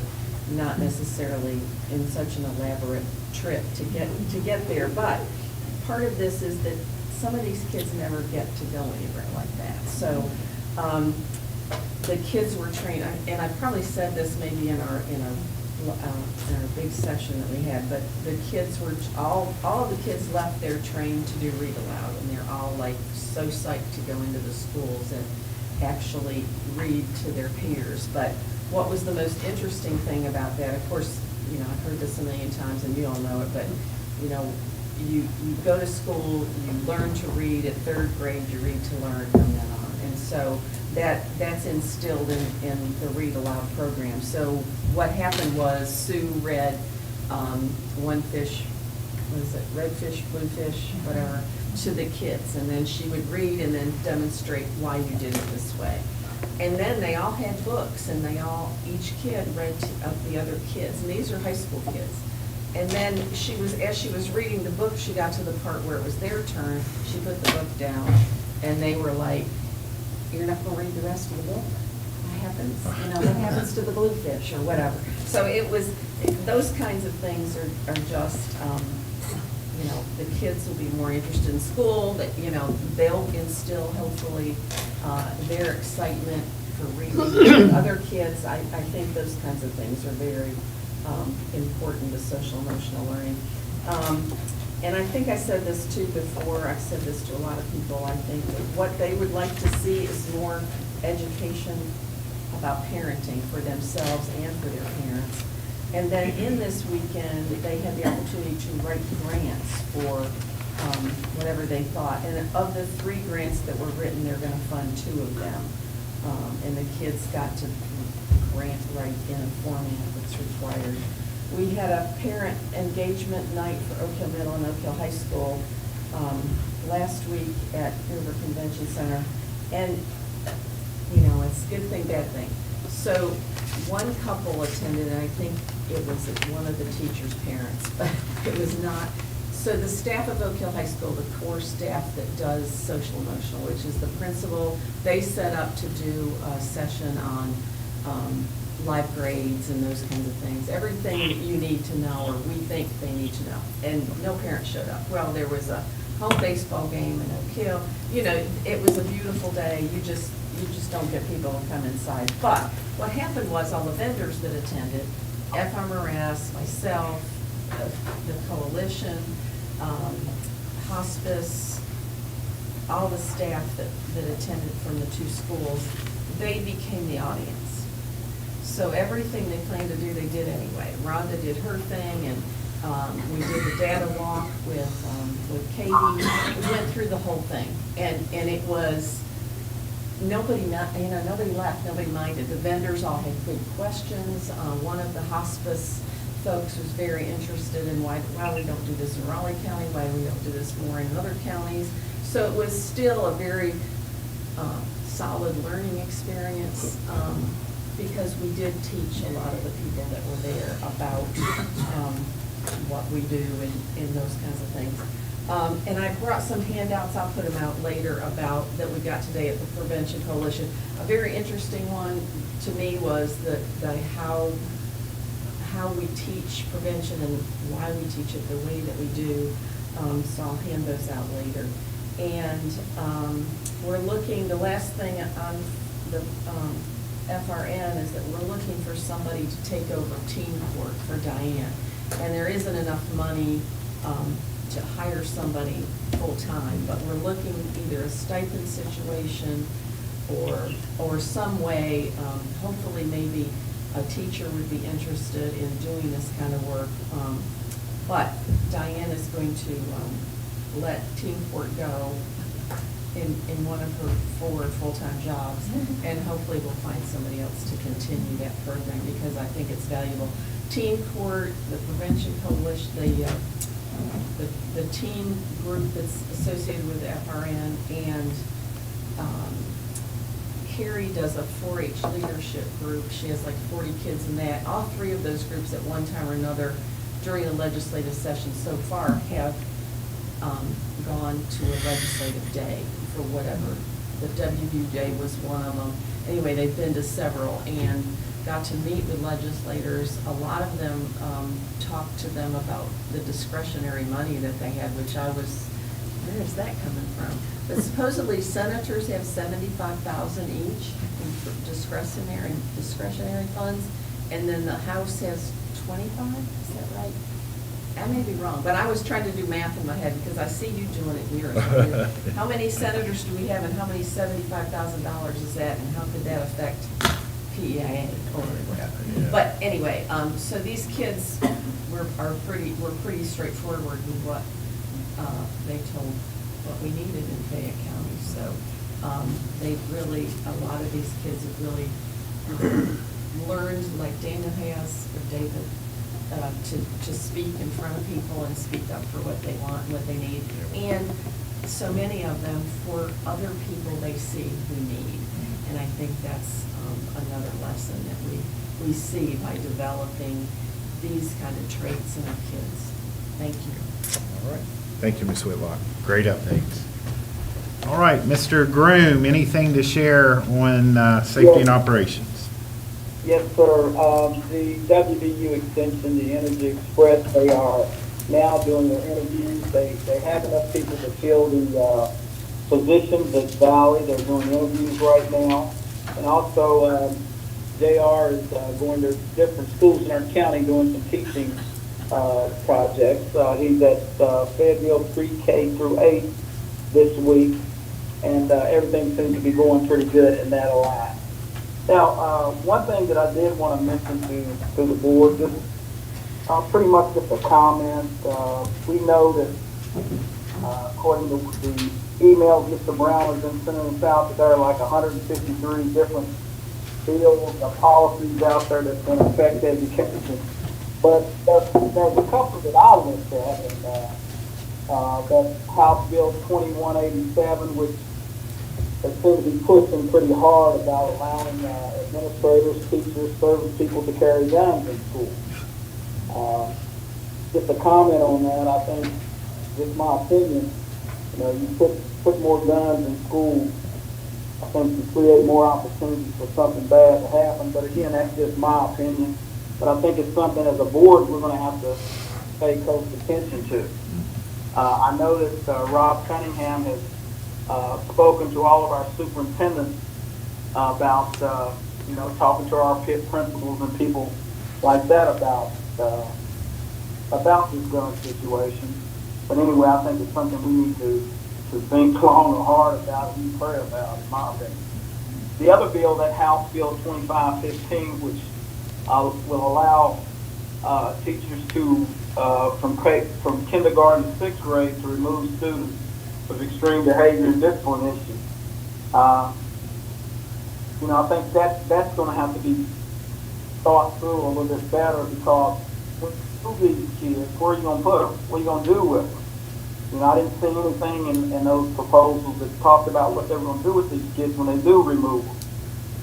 So I think those are just two things that deal with school safety that we're going to have to look at eventually. But I just wanted to bring that to the board's attention because I think those are important bills, and there's probably others I haven't read yet. But anyway, that's pretty much all I have to say this evening. All right, thank you, Mr. Groom. I don't think either of those House bills have a fiscal note. No, my big concern. Number one, I think Mr. Groom hit it on the head. I think we worked hard to look at our safety issues and hire people that could handle it. That's one of the reasons for those retired officers, as was asked earlier. Lucia, we need people that can actually get in there if there is an emergency and deal with it. We've equipped them. They have the proper equipment, weaponry, et cetera, whatever they need to do the job. And so number one, we've done that. So I'm really a little bit concerned about putting people out there that don't have an extensive amount of training. Is it required? Do you have to do it? I think that's going to be an issue that the board will decide if that legislation ever passes as it comes forward. And I think that will be a decision. Hopefully, they'll continue to have that in the law, that it's a board decision whether we permit that to happen in Fayette County.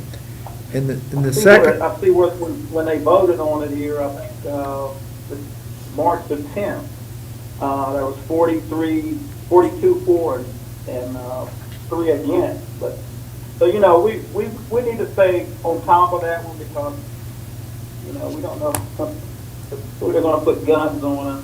I don't know, I'm just a person, I think if you got more guns in a school, there's more opportunities for something to go wrong. You know, we've got decent coverage right now, and I think that's a statement to be All made. right, that's the way I like it. And on the extreme behavior bill, I'm real concerned about not having a fiscal note on that issue. You know, Paula's back there, some things they want you to add. You know, I'm not objectionable to providing services to kids that are struggling, but they don't add a fiscal note to that. They want us to be the creator of the fiscal note, which means that you take money from something else to deal with the fiscal note. Not that those children don't need help, but you're juggling money from one area to the other. And that's a normal concern with the legislature, but this is an extreme one that it appears like they got a lot of push. Yep. All right, thank you, Mr. Groom. Yes, All right, sir. Mr. Christ. All right. So with the Fayette County Parks and Recreation Advisory Board, we met in March. So we talked about a multitude of things. Camp SOAR, of course, happening on June 23rd. Registration is going to be mid-April. Don't have an exact date pinned down on that, or at least per the meeting we didn't, but it'll be $75 for registration for that. And that's per week, right? Yes. Per Yep. student, okay. Yep. We did talk about a couple of things that I found interesting, and I'll talk about, I guess, the pool at 4-H is a interesting topic, I think, to everybody.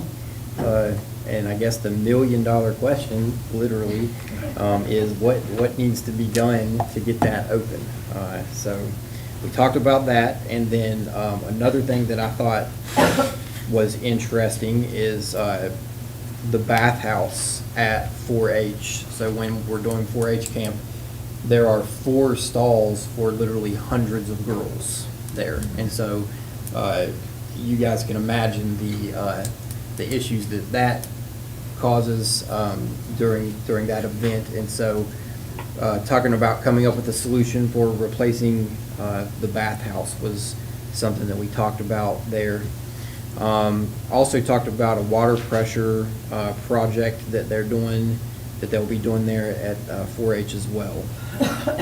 Our next meeting is April the 9th, so look forward to going and getting maybe some updates and more conversation about those things. And then with the achievement, I don't really have any updates other than to say, I think we had our meeting here with all of our principals and our teachers, master teachers, and I thought that had some great results to it. It was good to see, the green moving in the right direction. So we still got our work cut out for us. We know that, but we're at least heading in a good direction with that from BOY to MOY. So we're excited to head into the EOY era here. So excited to see those results. And that's all I've got. I did want to say what was so wonderful to hear Dave come and talk. That if you were bummed out because the warm weather seemed to go away and we're back to this cold, rainy stuff, you got a really great pick-me-up from that. That was wonderful to hear. So For sure. Mr. Chris, who makes up the Parks and Rec Committee? You have, one commissioner that's on there? Well, so yeah, there's some conversation, and that's not reached finality yet. And so, but it's a resident from the Plateau District, a resident from the Valley District, a resident from the New Haven District, a senior, which is anyone over the age of 65, a representative from education, and we have a note here. Does this need to be representative from the Board of Education or someone who works in education? The way it reads, it could be anyone who works in education, someone in healthcare, someone in like a social services representative, recreation, so that is someone who represents the recreation industry, like a golf course, rafting, biking, climbing, trails and conservation, and then a member at large. And so there's a lot of, I know I'm in an email thread where we're, going back and forth, trying to reach finality of, what this actually is and what it's going to be going forward to be submitted, I guess, to the Chamber of Commerce. Okay. So And did you say one commissioner? that is not on here. Okay. That's not on here. Okay. So, yeah, it'll be, when that comes to a finality and it's decided upon, then I will bring that to the next points of personal privilege and update. All right, But very good. those people would have to be approved by the commission, by the county commission, and the county commission would have to approve anything those people as a group do, right? Even though there's not a commissioner on there, they still are the. It ultimately goes back to the commission. Yep. And Yeah, just that's so the way you- I understood Just so it. you know, that the kids that visited, the people that have all the money, and that's the first thing they asked for is the bathhouse. The bathhouse, yeah, that was, Yep. when they were, Because somebody said 75,000, and it was like, those kids were like, here's what we need. Build a bathhouse for them. Well, yeah, I mean- Hundreds of kids had experienced that, and that's, yeah, I totally get it. And it's hot when you're down there. Yeah. And there's no pool. I can only I live in a house with 2 girls, and I can only imagine being at 4-H camp with hundreds of teenage girls trying to get Yeah, into some of them. 4 bath Some salts. of them go home and take, I mean, it's Sure. crazy. Yeah. Yeah, it's definitely an area of need for sure. Yeah. It might take them all day to get through the bathhouse. Yeah, they scatter, some of them go at lunch and some they don't. I mean, they have a big schedule That's worked tough. out, but, yeah, when they heard somebody say they had money, they were like, All right. Thank you, Mr. Chris. Coach Ray? Okay, thank you, Mr. President. On the ESC, we had pretty good attendance, just 5 in person, and then 13 on virtual. The problem with virtual at that meeting, you get people wanting to start say, you don't know who's gonna say what, and you can't understand it, they talk over each other. I wish we would just quit doing virtual, yeah. but it is what it is. How that part goes. Now, as far as some discussion on some of the legislative issues going on, it just kind of more or less rambled quite a bit about it. And so nothing in particular, but Jason, our executive director, his wife is a lobbyist down there. And she works for the School Board Association. Pardon? She works for the School Board Association. Yeah, she works for us, and that's what, some of the stuff we get, but she's down there frequently. And I think she's even getting a headache from it, on that part. It's tough to keep up with. Went over our financial reports, and we dealt with a situation of hiring an additional staff member. Mr. Hoag, if you, may I will turn to you, because you've dealt with that some, discuss that a little bit, what we're doing briefly. Okay. We had discussed as an ESC, and it's been discussed for about 1.5 years, and I think we're moving forward with it now.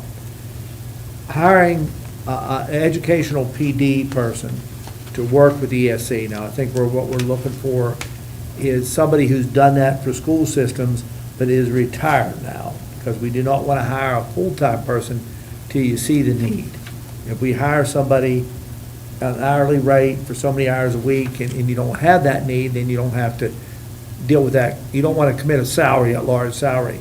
So what we're looking for is somebody who's worked for a school system, that has that background and that experience, that will develop PD for our county school systems within our ESC, and we will pay that person.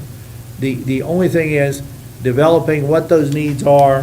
There's a committee that's been named, and we named that committee the last meeting, because it was my feeling that we named that committee and have different people serving on that committee. We have one of our ESC members that is a former superintendent that knows how to develop PD, and that was Charlotte Hutchins. Charlotte's on that committee. Then we have some superintendents on that committee, just to sit and develop, number one, what we're looking for before they even do the interviews, and then to do the interviews, acceptance of that individual, so that they can bring the recommendation back. We didn't want to just, we didn't have anybody predetermined. I want people to know that. We said that several times. We really reached out to the ESC and said, hey, if you have people that are interested in this, that have worked for you or been involved with you, it's really important they know that we're not, this is not something we're creating for someone. It is a situation where we really want to have a valuable PD program. And I think it's going to move along pretty quickly, the way it's working right now, so I hope that'll happen. Also, discussed the audit quite a bit, and moving forward with that.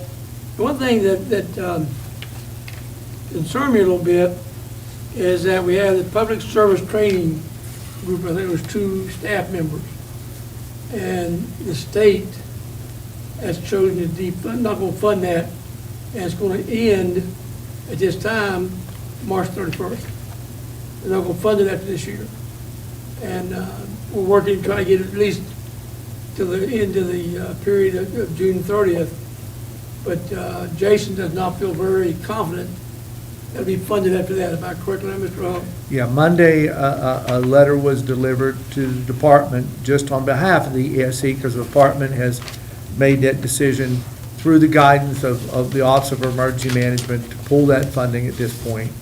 And just to ask the department if that's the direction they require us to go. They sent some information to them, and we asked them to let us know by 2 o'clock tomorrow, because we're going to get caught in the time framework where we have to meet that time framework to notify those employees. And then we have a meeting tomorrow at 3 o'clock, where if they give us, direction to stop it, and they want to give us a little additional time, great. If they choose not to do that, at 3 o'clock tomorrow, then we will meet, and then the council will have to take action if that's what they want to do, is proceed. I don't think, we never really got a full understanding from Jason, maybe you did, of the rationale behind them cutting those funds.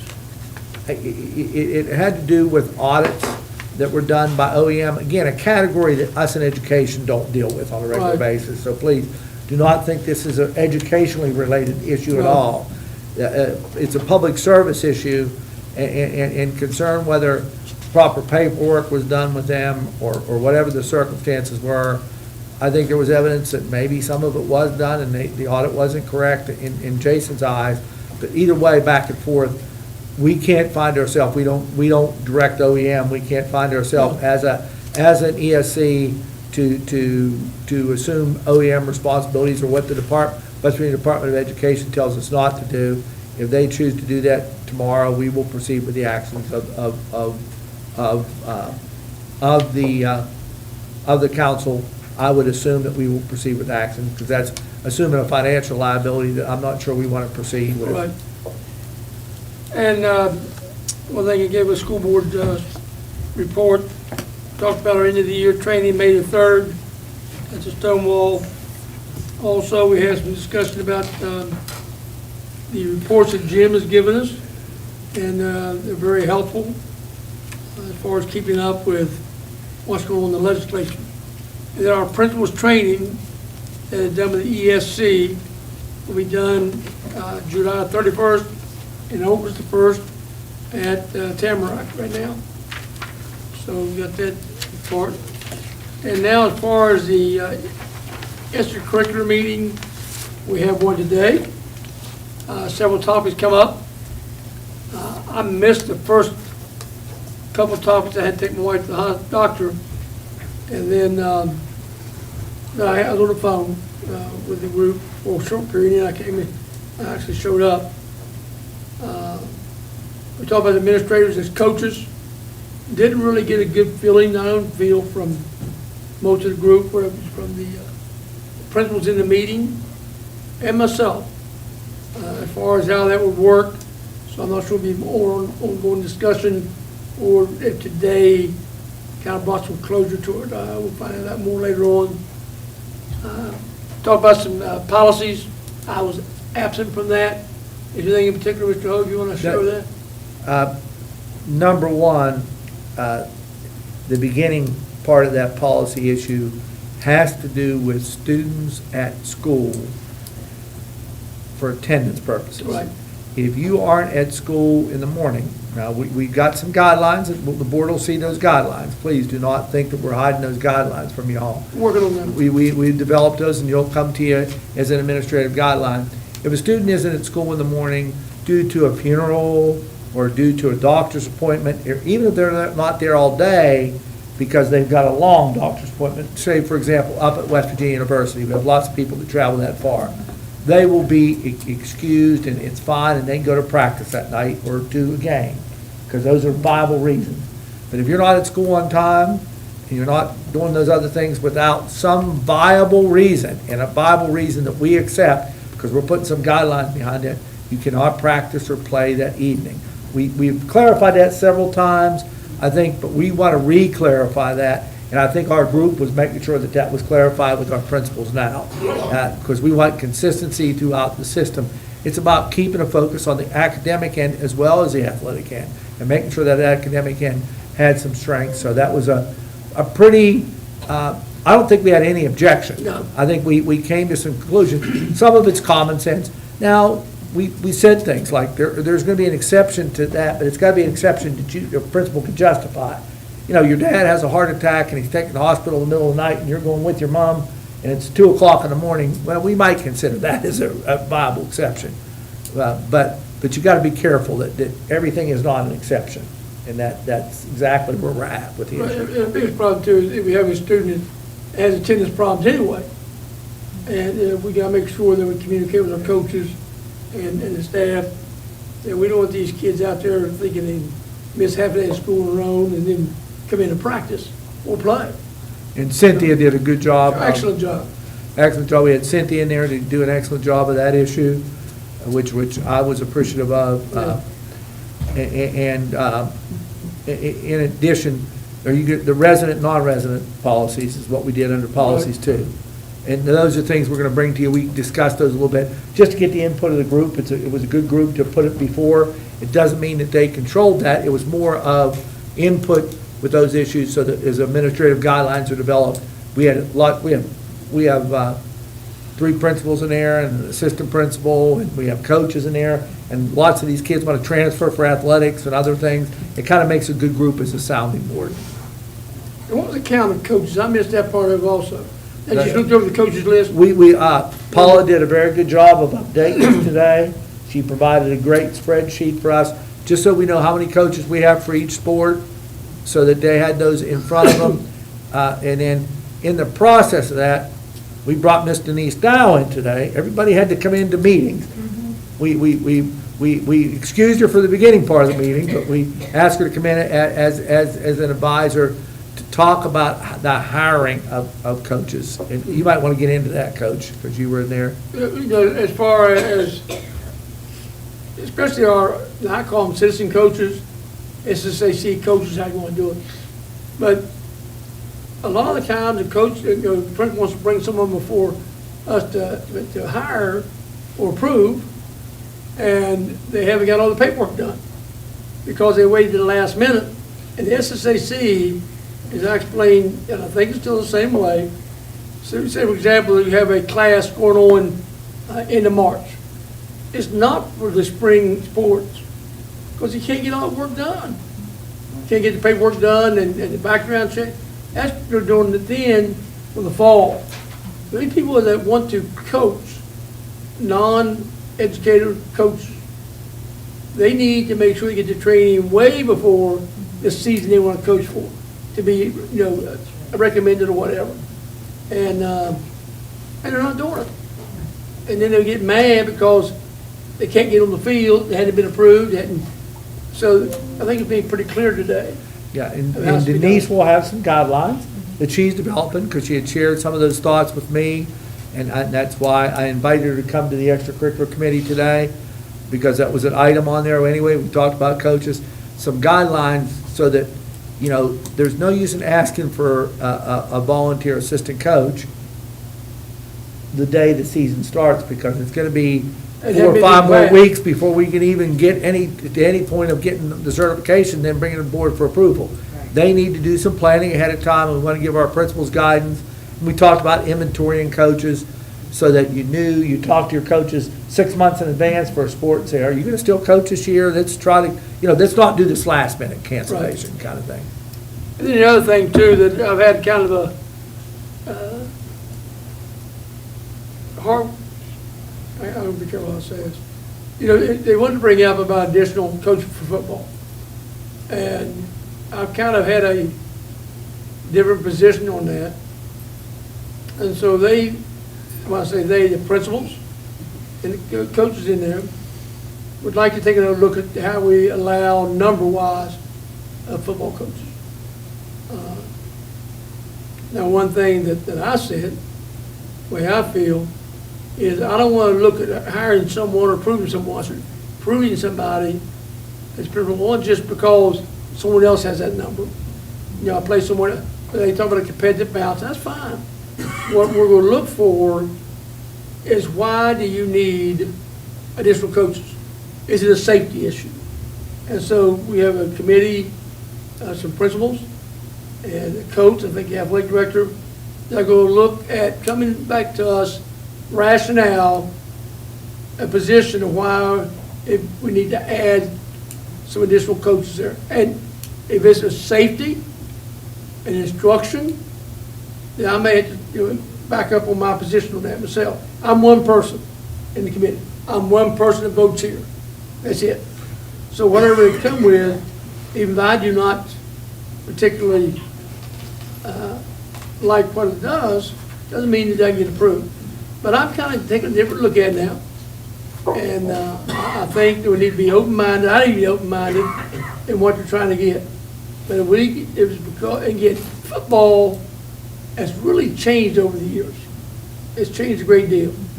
Bigger, faster, these kids are.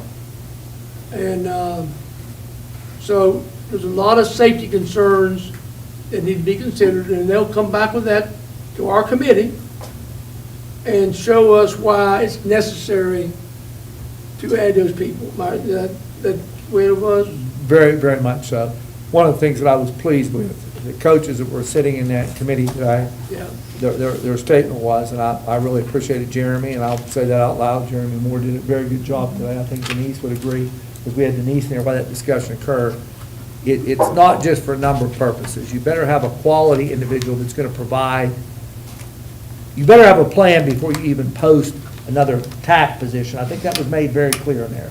You better have a plan, and that plan better be in place to justify the position. Do you have somebody in mind that has the skill level to work with kids versus just posting something for the sake of posting it? And interestingly, I was kind of shocked at the huddle situation today. I was extremely shocked at the huddle situation. It's filling platform. We have.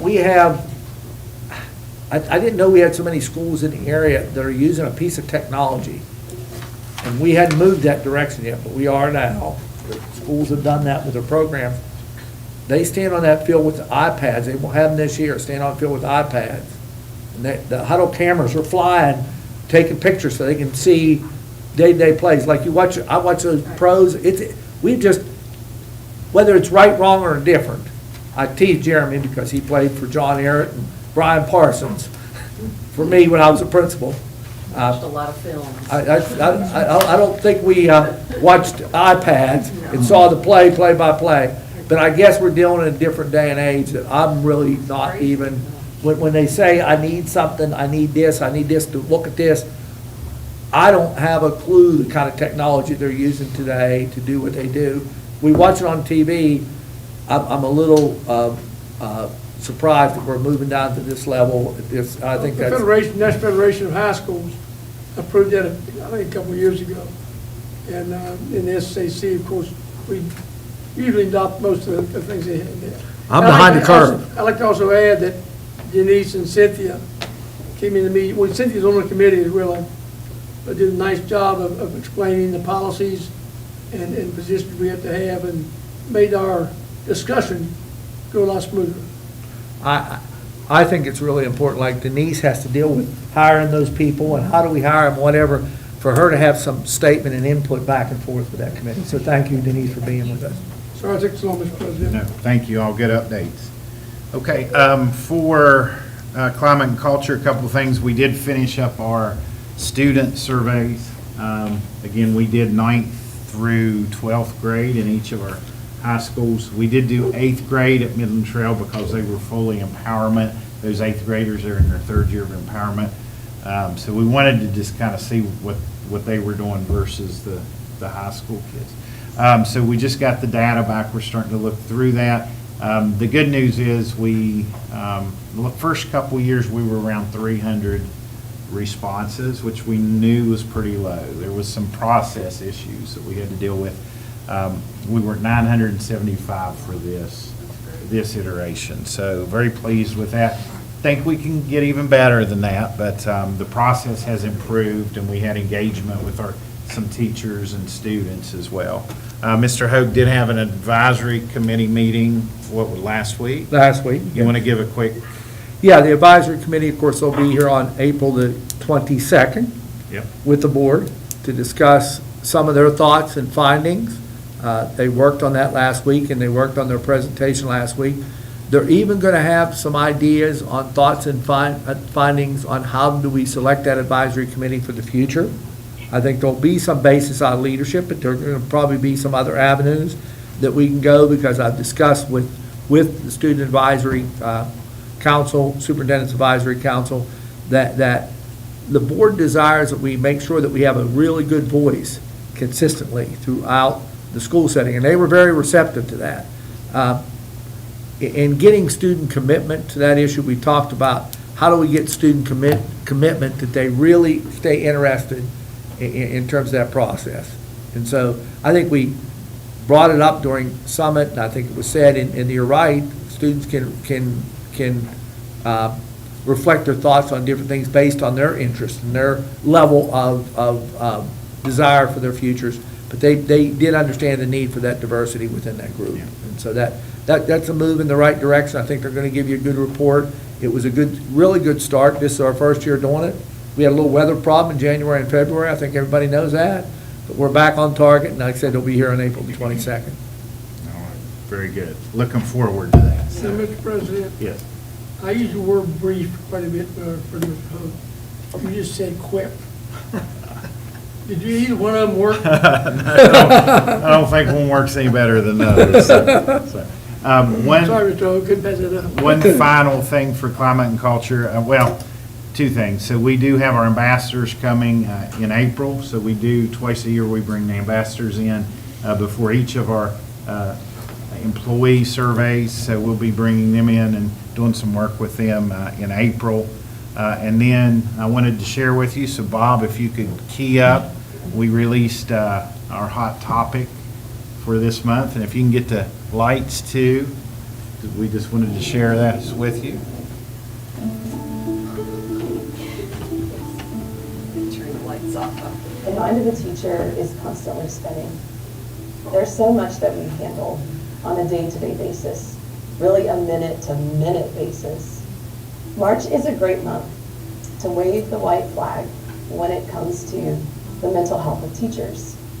We focus a lot on the mental health of our students. However, the mental health of teachers is something that often goes unspoken. So the Climate and Culture Committee is taking this month to recognize the teachers' mental health is also important. When I think about self-care, one of my favorite reminders is to take care of my body, healthy mind. Research shows us again and again that sleep, diet, and exercise help to improve our immune system, our cognitive functioning, reduce our stress hormones, and all around promote resistance to stress. In a stressful moment, some things you can focus on are breath work, grounding techniques, connecting with a friend, or simply tapping out, taking a break when you need to. As teachers, we struggle to say no, especially to the sweet faces of our students. But as a teacher that is slowly learning that it's okay to not be involved in every single thing in our school community, it's okay to say no. Instead, I have chosen to say yes to my students' academic success for my mental health and for theirs. So instead of staying until 6 p.m. every day, I leave on time, I go for a walk, and I enjoy all the beauty that Fayette County has to offer. Recognize that your mental health is important, and this is a tough job. So do something for yourself this month that makes you smile and care about yourself. Mental health is important. Man, we've come a long way. No offense, Gary. Honest, no offense. 'Cause somebody will watch that. That was good. So again, our goal every month is to try to cover a hot topic. Mental health was an item that came out of our surveys. And our FIT partners are doing a fabulous They job. always do. And I always have to come back and thank Ms. Whitlock for challenging us to keep improving within that. So It's my little tiny attention span. Even It though gets smaller as I age. we have to bar him from our recording studios. Miss Dooley says he's always trying to get in there, so I just fight to get in They there. change, they do the lockdown. I've been trying to get on the news a lot this week. Yeah, well, your other buddies are probably gonna be on it more than you. Finally, before I yield the floor and we go to legal, again, I just want to remind everyone, there are a lot of decisions being made in Charleston right now. And probably, last time I looked, 12 to 13% of the bills that are coming out are education-related and impact us, and some very significantly. So if you're not paying attention, I would advise you, maybe you might want to take a minute to look and see what's going on down there. And also, make sure that the folks that represent you there understand how you feel about the legislation that's being pushed. So I'll kind of leave it at that. So with that, we will go to our 8,000 series. I do have a 7,000. All right, Mr. Hoag. Need a motion? Keep trying. Keep trying to skip over me, it's all right. In terms of that statement, Ms. Dooley stepped outside there a minute, but you know what? Sometimes you don't know some of the tasks that this staff does, like Anna did such a great job on our education summit just last week. And Dawn has done a lot of organization of hot topic videos and organizing the right people to be parts of those hot topic videos. And Dawn, thank you. She's out there in the lobby and done a great job. You know, when Cindy said no offense to me, it didn't offend me at all, Cindy. To be very honest with you, I am so very proud. As a man ends his career in Fayette County, and I've got a few more months yet before you throw me out, unless Coach gets a second tonight. But before you throw me out totally here in another couple months. But to be very honest, I'm very proud to have worked with a board that takes the stance and is involved in these committees. When I'm sitting here just looking at committee reports and what people are doing, I don't know how many boards you see so engaged throughout the state of West Virginia, and thank you for that, because you definitely make me look a whole lot smarter, and I do appreciate that issue. And I'm proud to be a part of it. I just have two real quick items. And one is you'll see on your next agenda, the Fayetteville ball field, we actually have the contract ready for them now. We had to negotiate a little bit back and forth, but so we can make payment to them. It's just a matter of making payment and approving that contract. They're out there playing on it. There's no argument. Matt's taking a stance that we're just negotiating a contract with the city, and they've been real understanding until we get it finished, and we're in good shape now. I think there's agreement between Carl and Ian Henry, who's representing us with Dinsmore and Shoal, and we have a 7-year agreement with them, and so that's fine. I think that's where we're at. So no surprises. You'll see it on the next agenda. And then, you know, I don't know whether I said this or not during the summit, but I think it's really important. I really want to thank our entire staff for their involvement in the summit, but I really want to thank our staff for little things like putting together the food for that day and making sure that everybody was fed, and they took it upon themselves and they took it out of their own pockets to make sure that those things occur, and that was very much appreciated. And I don't want to be remiss in terms of saying thank you, and I know Anna organized that, and again, thank you, Anna. I do appreciate it. And Tim and I spend way too much time together anymore as we're doing all this construction, but it's okay, Tim. It's all right. It's not too much. No, it's not.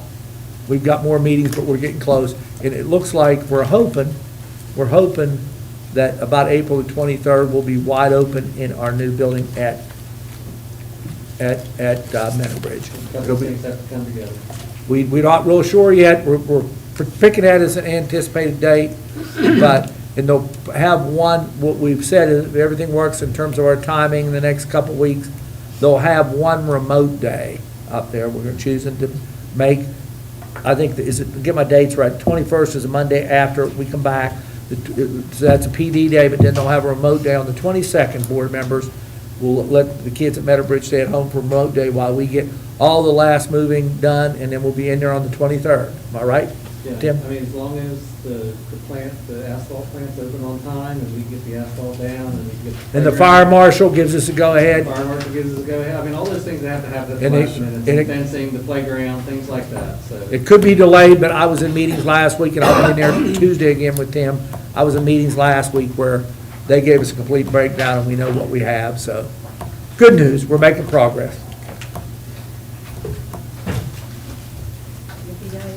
Anything else? That's all. All right. That was Too bad. not quick, brief, I don't know what you Wasn't want to too call bad. it. All right, so now we'll move into our 8,000 series, and we have nothing under 8016, but in accordance with 6-9A-4.2.A of School Laws of West Virginia, the governing body of a public agency may hold an executive session for discussion of employee or student discipline hearings. Do I have a motion